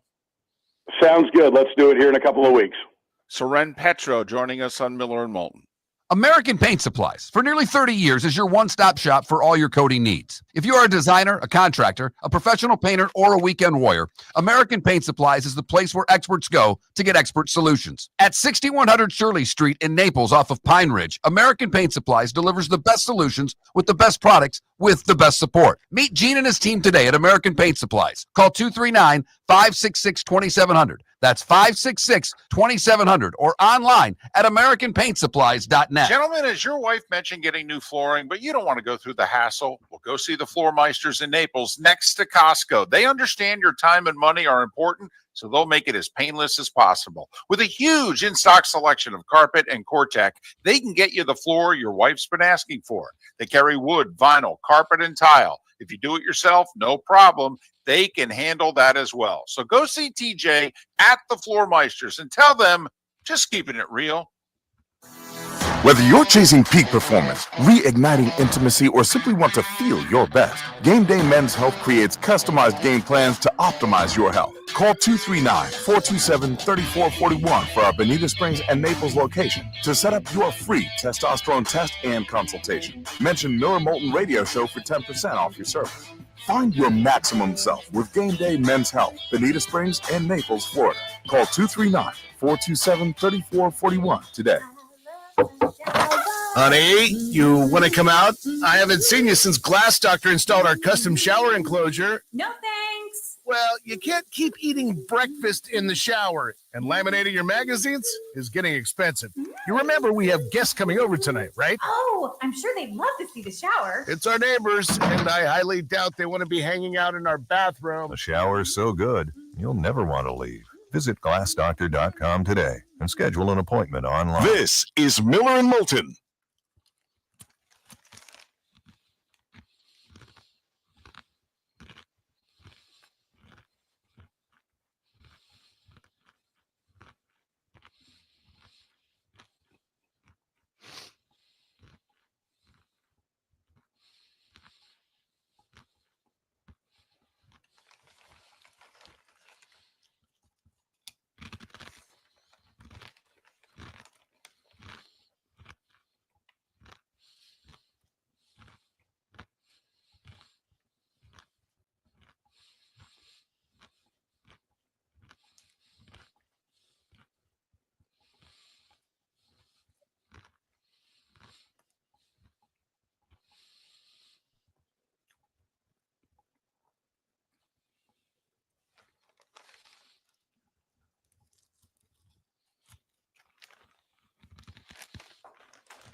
I'd put this show up against what NFL radio's doing today.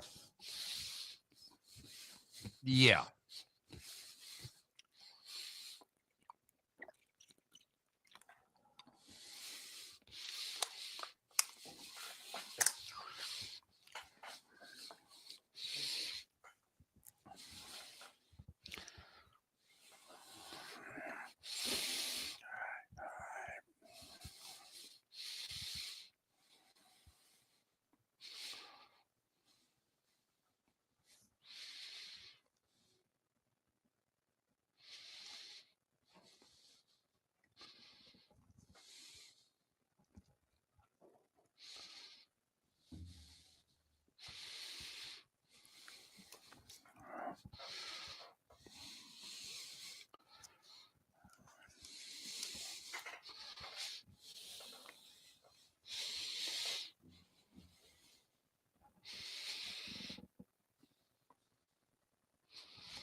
What? It's what, like they have Harry Carey. I Oh. just had a little fun, David. I was trying to keep it off. I was going to say. Holy Toledo. Yep. Mm-hmm.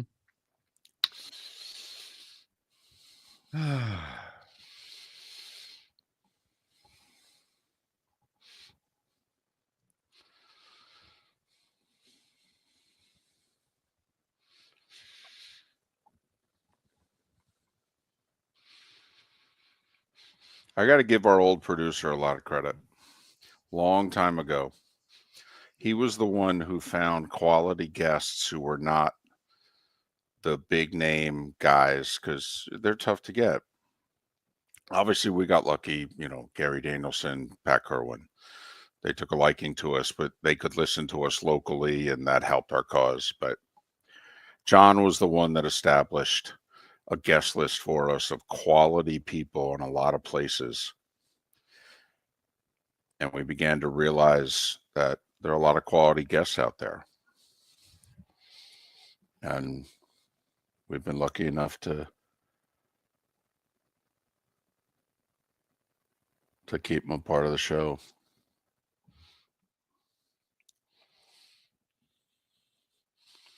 I'm very proud of our guest list. I don't give us a lot of credit about a lot of things, but for a show our size, I think our guest list is amazing, quite frankly. Ryan is in Kansas City already. Might as well. And he's a little under the weather, so he's playing hurt for us. Oh, okay.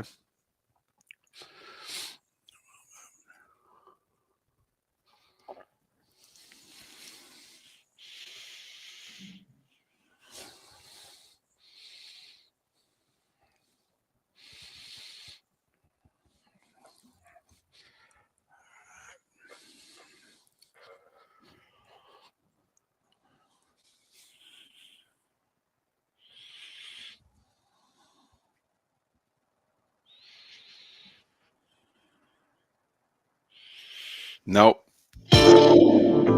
Welcome to the bonus hour, brought to you by Jason and Todd at the Diamond District. And now, here's Mark Miller and David Moulton.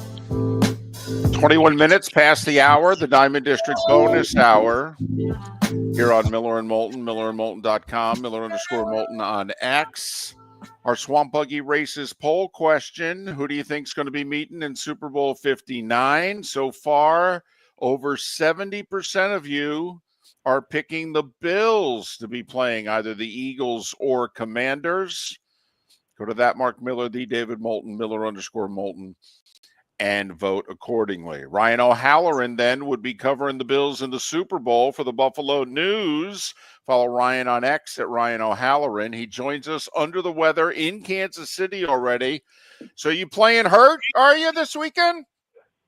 I am. Thanks for having me again, guys. There's nothing worse than being sick on the road. So we hit the clinic on Wednesday, and hopefully we've turned a corner. Good.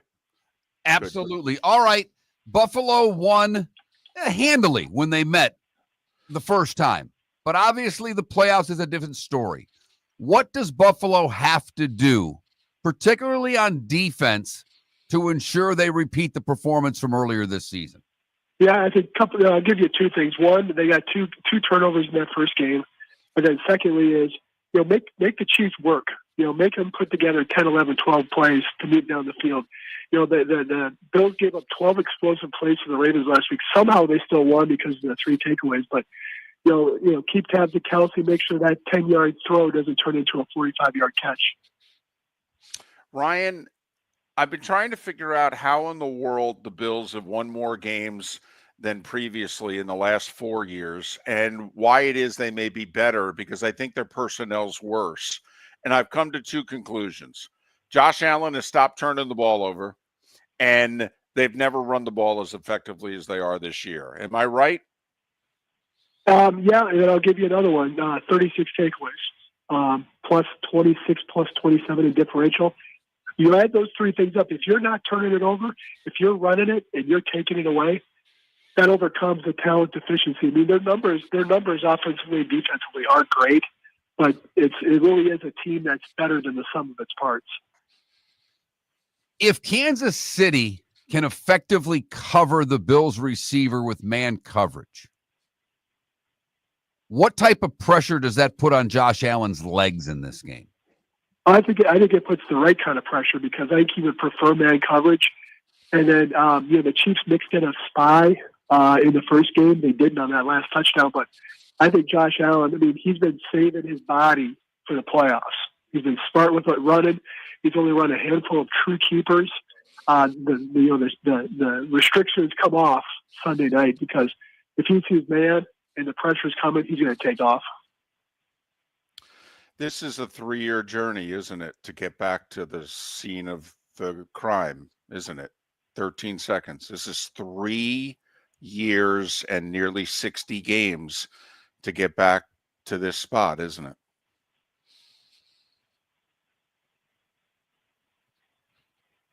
Did we lose you? I'm here. I think that was the question. I mean, it's been 3 years. This is what it's getting back to, isn't it? Yep. I mean, the disappointments of the last 2 years, losing second-round home games. They broke through that last week against Baltimore as a home underdog, and a lot of players weren't here 3 years ago, and that really was I don't want to say needle fight, but that was a pleasant surprise to get to that point. Kansas City was far better. This is Josh Allen's chance. This is a legacy game for Allen, and I think he's going to get it done.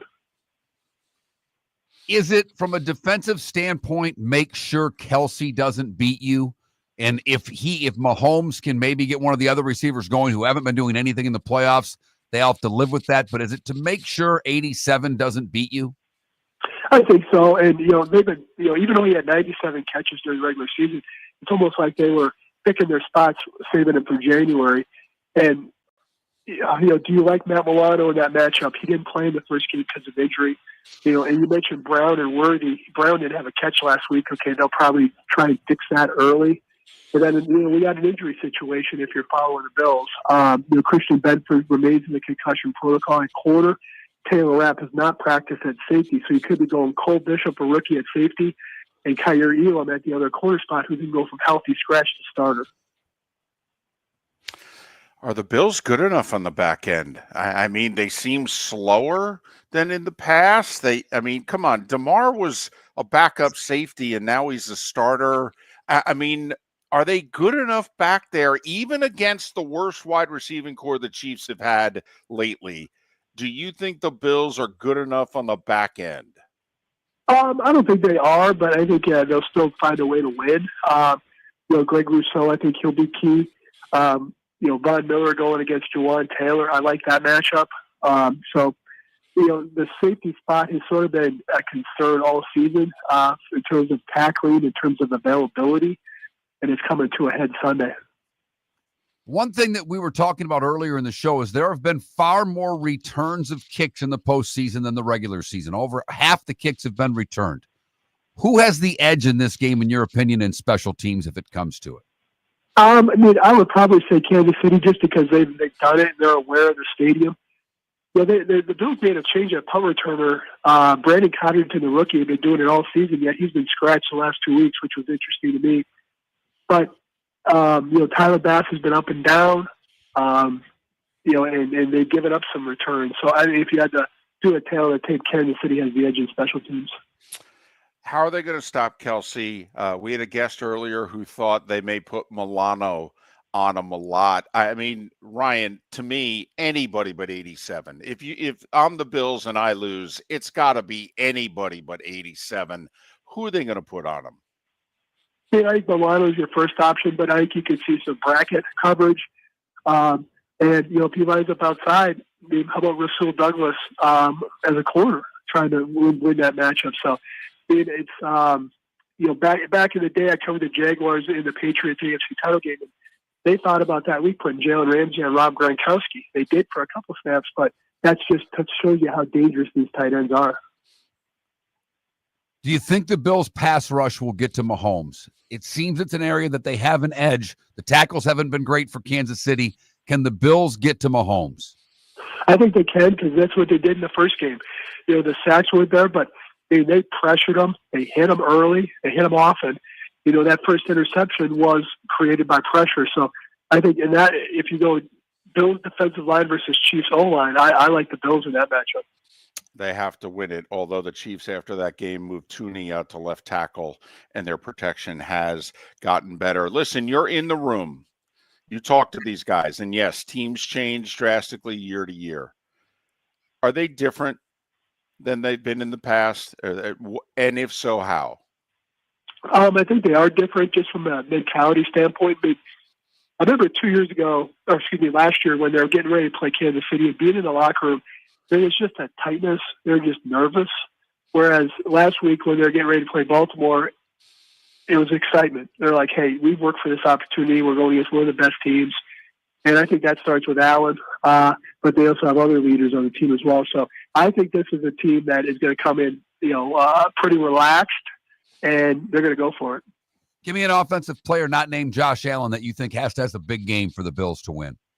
We talked about earlier in the segment. I think James Cook's got to be huge. He's got to be a 20-carry guy. See if you get over 100. He flies under the radar, even though he had 16 touchdowns and over 1,000 yards. So I think he's an X factor, and I'll give you one more as a bonus. I mean, at some point they got to figure out how to use Dalton Kincaid down the middle of the field. He's a first-round draft pick. Maybe this is the week where they try to unlock some stuff for him. Ryan O'Halloran playing hurt, pumping the antibiotics in Kansas City for the Buffalo News, covering the Bills once again in the AFC Championship game. Ryan, feel better, stay well, safe travels. Hopefully we can talk again soon. All right. Hey, David, last thing. There was a North Dakota State pennant in the locker room yesterday here in Kansas City next to Carson Wentz's locker, so I figured you'd enjoy that. There you go. Now we're talking. Ryan's from West Fargo, ladies and gentlemen. Okay, we did a little, bonding going on here. Follow Ryan on X at Ryan O'Halloran. Ryan O'Halloran. There you go. Nice. The mighty Bison. Bison weather for these games, although it's going to be a little bit warmer in Kansas City. Miller and Moulton. The good, the bad, and the ugly. Today was a day when what's on tap? It's next. Thanks for listening. Famous Cigar Bar started as a neighborhood place in downtown Fort Myers, and now it's a brand, a destination with 4 locations. The original place, Henry Street, Fort Myers, Gulf Coast Town Center, on Southeast 47th Terrace off the Cape Coral Parkway, and the Lounge on West 1st Street in Fort Myers. A place to go, whether you just need a relaxing drink and a smoke after a tough day at work, or a place to go celebrate. From relaxation to celebration, the world-famous Cigar Bar. American Paint Supplies, for nearly 30 years, is your one-stop shop for all your coating needs. If you are a designer, a contractor, a professional painter, or a weekend warrior, American Paint Supplies is the place where experts go to get expert solutions. At 6100 Shirley Street in Naples off of Pine Ridge, American Paint Supplies delivers the best solutions with the best products with the best support. Meet Gene and his team today at American Paint Supplies. Call 239-566-2700. That's 566-2700 or online at AmericanPaintSupplies.net. Sleep problem but don't want to wear a CPAP mask? This is Mark Miller for Sleep Treatment Direct. The mask wasn't working for me, and I didn't think I had an alternative. I do. We all do. They have such simple alternatives with greater success than the mask. Visit sleeptreatmentdirect.com. That's sleeptreatmentdirect.com. And if you are like me and your CPAP machine isn't working for you, it's time for a change. Call 239-444-1741. That's 239-444-1741. Sleep Treatment Direct. Sleep safe and sound.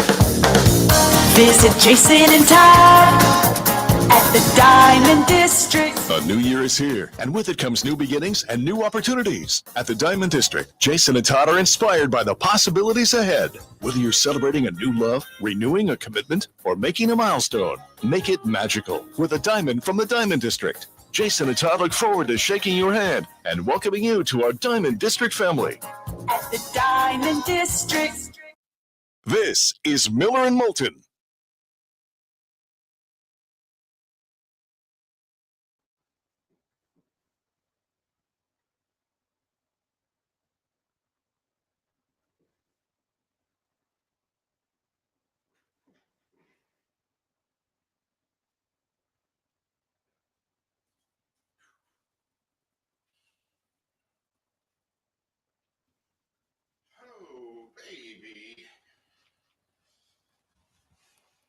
Anthony, while I appreciate your comments about John, he hasn't been a producer of this show in 10 years.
Yes, ambient.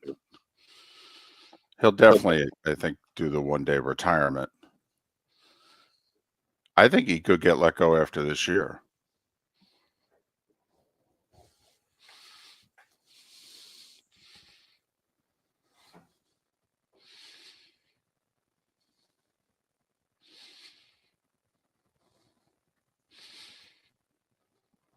It's a good question.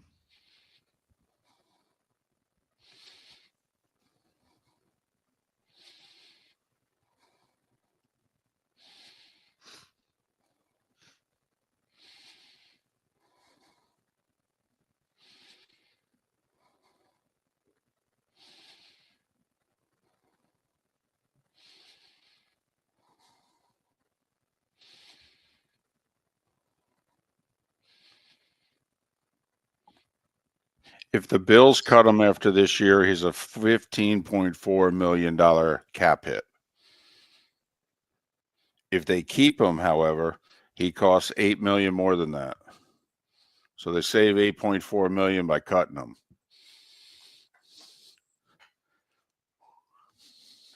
I did not, Deadstroke.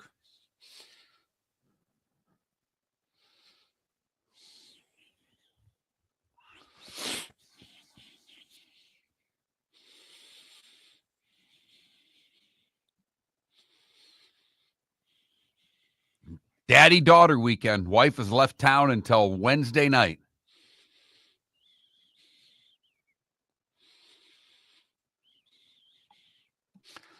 Daughter's going to do whatever she wants beginning 3 o'clock on Sunday. Particularly on Sunday.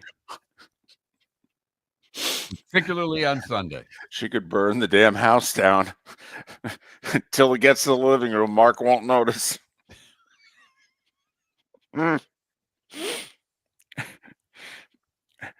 Fire will be burning in an hour. Mark will think, did I put something in the oven?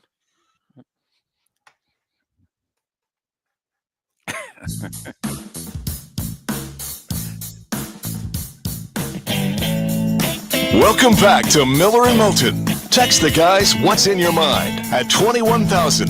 That's 21000. And now, here's David Moulton. You know, I feel good today. We are very grateful to our sponsors. All right, Floormeister Studios. Floormeisters just keeping it real. But come on, tell me American Paint Supplies didn't get their money today. First off, we had 5 guests. They sponsor the guest line.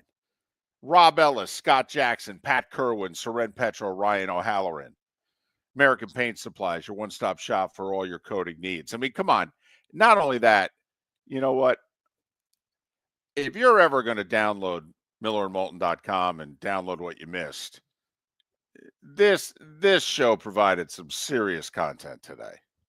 We got into the games. We got so into the games with Pat, we didn't even talk about the coaching, which we can do on Tuesday. Nope. We'll get to Liam Cohen and, Ben Johnson and what have you. Plenty of time for that, David. Right. Yeah. Besides, by then the Cowboys will have hired Brian Schottenheimer as their head coach. Isn't this where you need a laugh track? If we had one, I'd play it. I've got 3 buttons, David, and damn it, this is one of them. It's that time again, nearing the end, but not quite there yet. Here's Mark Miller with Today Was the Day When. Been such a good show, I'm not going to screw up and forget to mention the sponsor until about, 17 minutes after the segment. Today was a day when brought to you by Game Day Men's Health. Whether you're chasing peak performance, reigniting intimacy, or simply want to feel your best, Game Day Men's Health creates customized game plans to optimize your health. Call 239-427-3441. That's 239-427-3441 for their Bonita or Naples location, or go to GameDayMen'sHealth.com. Mention Miller and Moulton for 10% off of your service. We start today in 1908. Lieutenant General Robert Baden-Powell publishes Scouting for Boys as a manual for self-instruction in outdoor skills and self-improvement. The book would become the inspiration for the Scout movement. 1935, Kruger's Cream Ale becomes America's first canned beer. Thank you, Kruger's Brewing Company. Where would we be without you? 1947, the NFL added a 5th official, the back judge, and allows sudden death in playoffs. 1976, a fight that David referenced earlier this week. George Foreman KOs Ron Lyle in the 5th round at Caesars. Foreman was knocked down twice in the 4th. It would be the fight of the year by Ring Magazine. Amazing. 2 big guys stood in the middle of the ring like a hockey fight for 4.5 rounds. Today in 1982, Super Bowl 16 at the Pontiac Silverdome. San Francisco beat Cincinnati 26-21. Joe Montana, your MVP. Do you remember how big a deal that was? I mean, because that was Detroit's first. Yes, and the weather was horrific. Yes, and the vice president showed up, and then so the traffic lines were long because, they closed down lanes to get Vice President Bush into the game. By the way, Summerall and Madden's first Super Bowl. It's also very huge, big, monstrous day in broadcast history. Super Bowl 16 created the spare headset. Madden sat on Summerall's headset during the open of the Super Bowl because they turned at the camera and they had the stick mics in their hand. And when Madden sat down, unbeknownst to everybody, he crunched Summerall's headset. So when Summerall turned around to do play-by-play of the opening kickoff, he looked at his headset and it was a mangled mess on the chair. And they had to run to the truck and get another headset and plug it in. So Summerall does the whole first series of the Super Bowl standing there on a stick microphone. Today in 2006, Walt Disney bought Pixar Studios for $7.4 billion. Seems like a lot of money to me. It really does. 2010 AFC and NFC championship games. Colts beat the Jets. Saints beat the Vikings in overtime. 2016 Broncos beat the Patriots, and the Carolina Panthers whoop up on Arizona. That was Peyton Manning's second to last game. Last Brady Manning matchup. And in 2021, the Chiefs beat the Bills, and the Bucks beat the Packers. Ernest Borgnine, Sharon Tate, Warren Zevon, John Belushi, and Mark Eaton would have all celebrated birthdays today. Neil Diamond is 84. That is for both of our mothers. Mary Lou Retton is 57. Tim Biakabatuka is 51. And soccer star Luis Suarez is 38. What did I miss, David? 60 years ago today, Churchill died. That is it.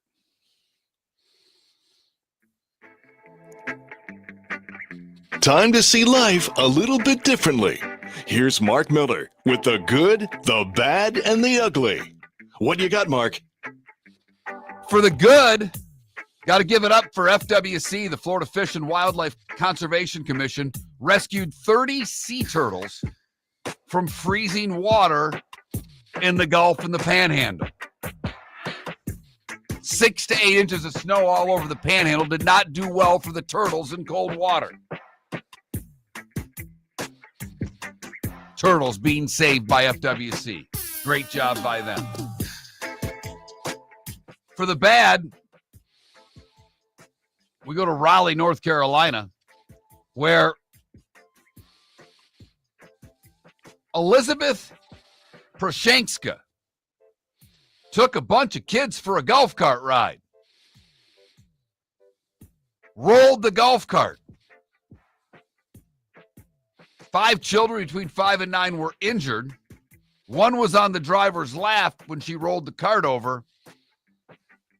When police arrived, they determined the driver was impaired and charged her with DWI on a golf cart. Wow.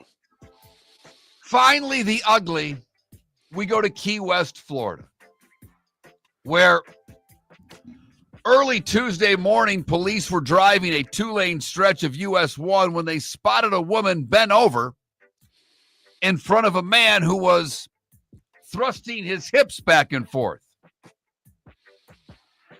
They didn't quit doing what they were doing until the emergency lights were activated by the police car. Bill Janot and Diane Clausen were arrested for their acts in a public place. The duo was booked. They will be in court in a week for their arraignment. On the side. Right. Bill Janot, don't you know? That is the good, the bad, and the ugly on today, Friday, January the 24th. The good, the bad, and the ugly brought to you by the Cape Coral Police Department. Go to capecops.com. Capecops.com, a $10,000 sign-on bonus for new officers. Other jobs available as well. All information can be had at capecops.com. You know, that's a question we should probably call up and ask our sergeant buddy at the Cape Police. So, what's the, most interesting place you guys ever pulled up on in which two people were getting to know one another? It's a valid question. I may text him later. I bet you they all have stories. Of course Come on. they do. Usually this is an ESPN NBA doubleheader night, and no NBA tonight. They're going to do hockey at 7:30 instead. Vegas and Dallas. Lightning are in Chicago to play the Blackhawks, for what that's worth. NBA tonight. I think there's only 3 games. Don't know if any of them are any good, to be honest with you. How many 76ers play against Cleveland tonight at home in Philly? Cleveland's laying 10.5 on the road against Philly. I mean, 10.5. Embiid's legitimately hurt. I got to be worried about his career, to be honest with you, at this point. And it's also weird because he was healthy for the Olympics. So this has to really be concerning to Philadelphia. Either that or he's just sitting out most of the year and saving himself for the playoffs. There's not much going on in college hoops tonight on the men's side. Just 2 games involving ranked teams. Both games on Fox at 7 o'clock. Marquette hosting Villanova on FS1. 8 o'clock Fox game is Michigan-Purdue. Purdue a 4.5-point favorite at home. Don't you have to lay the 4.5 with the Boilermakers? I know Michigan's played really well this year, but Purdue just got done getting beat at home by Ohio State. Do you really think they're going to lose 2 home games in a row? I do not, no. And you know my feeling. I think Illinois is the team with the highest ceiling in the Big Ten. But as we saw last night, they lost by 21 at home to Maryland. But I think Purdue's the most consistent team in the Big Ten. Michigan State may argue with that. By the way, Michigan State will be one of 4 system plays tomorrow. The betting lines are not out in college basketball, but based on the matchups, ranked team on the road favored, unranked team at home dog. Michigan State's at Rutgers tomorrow. You know Sparty's going to be favored by like 6.5. Mark, do you have the you-know-what to bet against your beloved Spartans and make a system play tomorrow with Rutgers? David, trust the system. You don't think about it. You don't talk about it. You just bet it.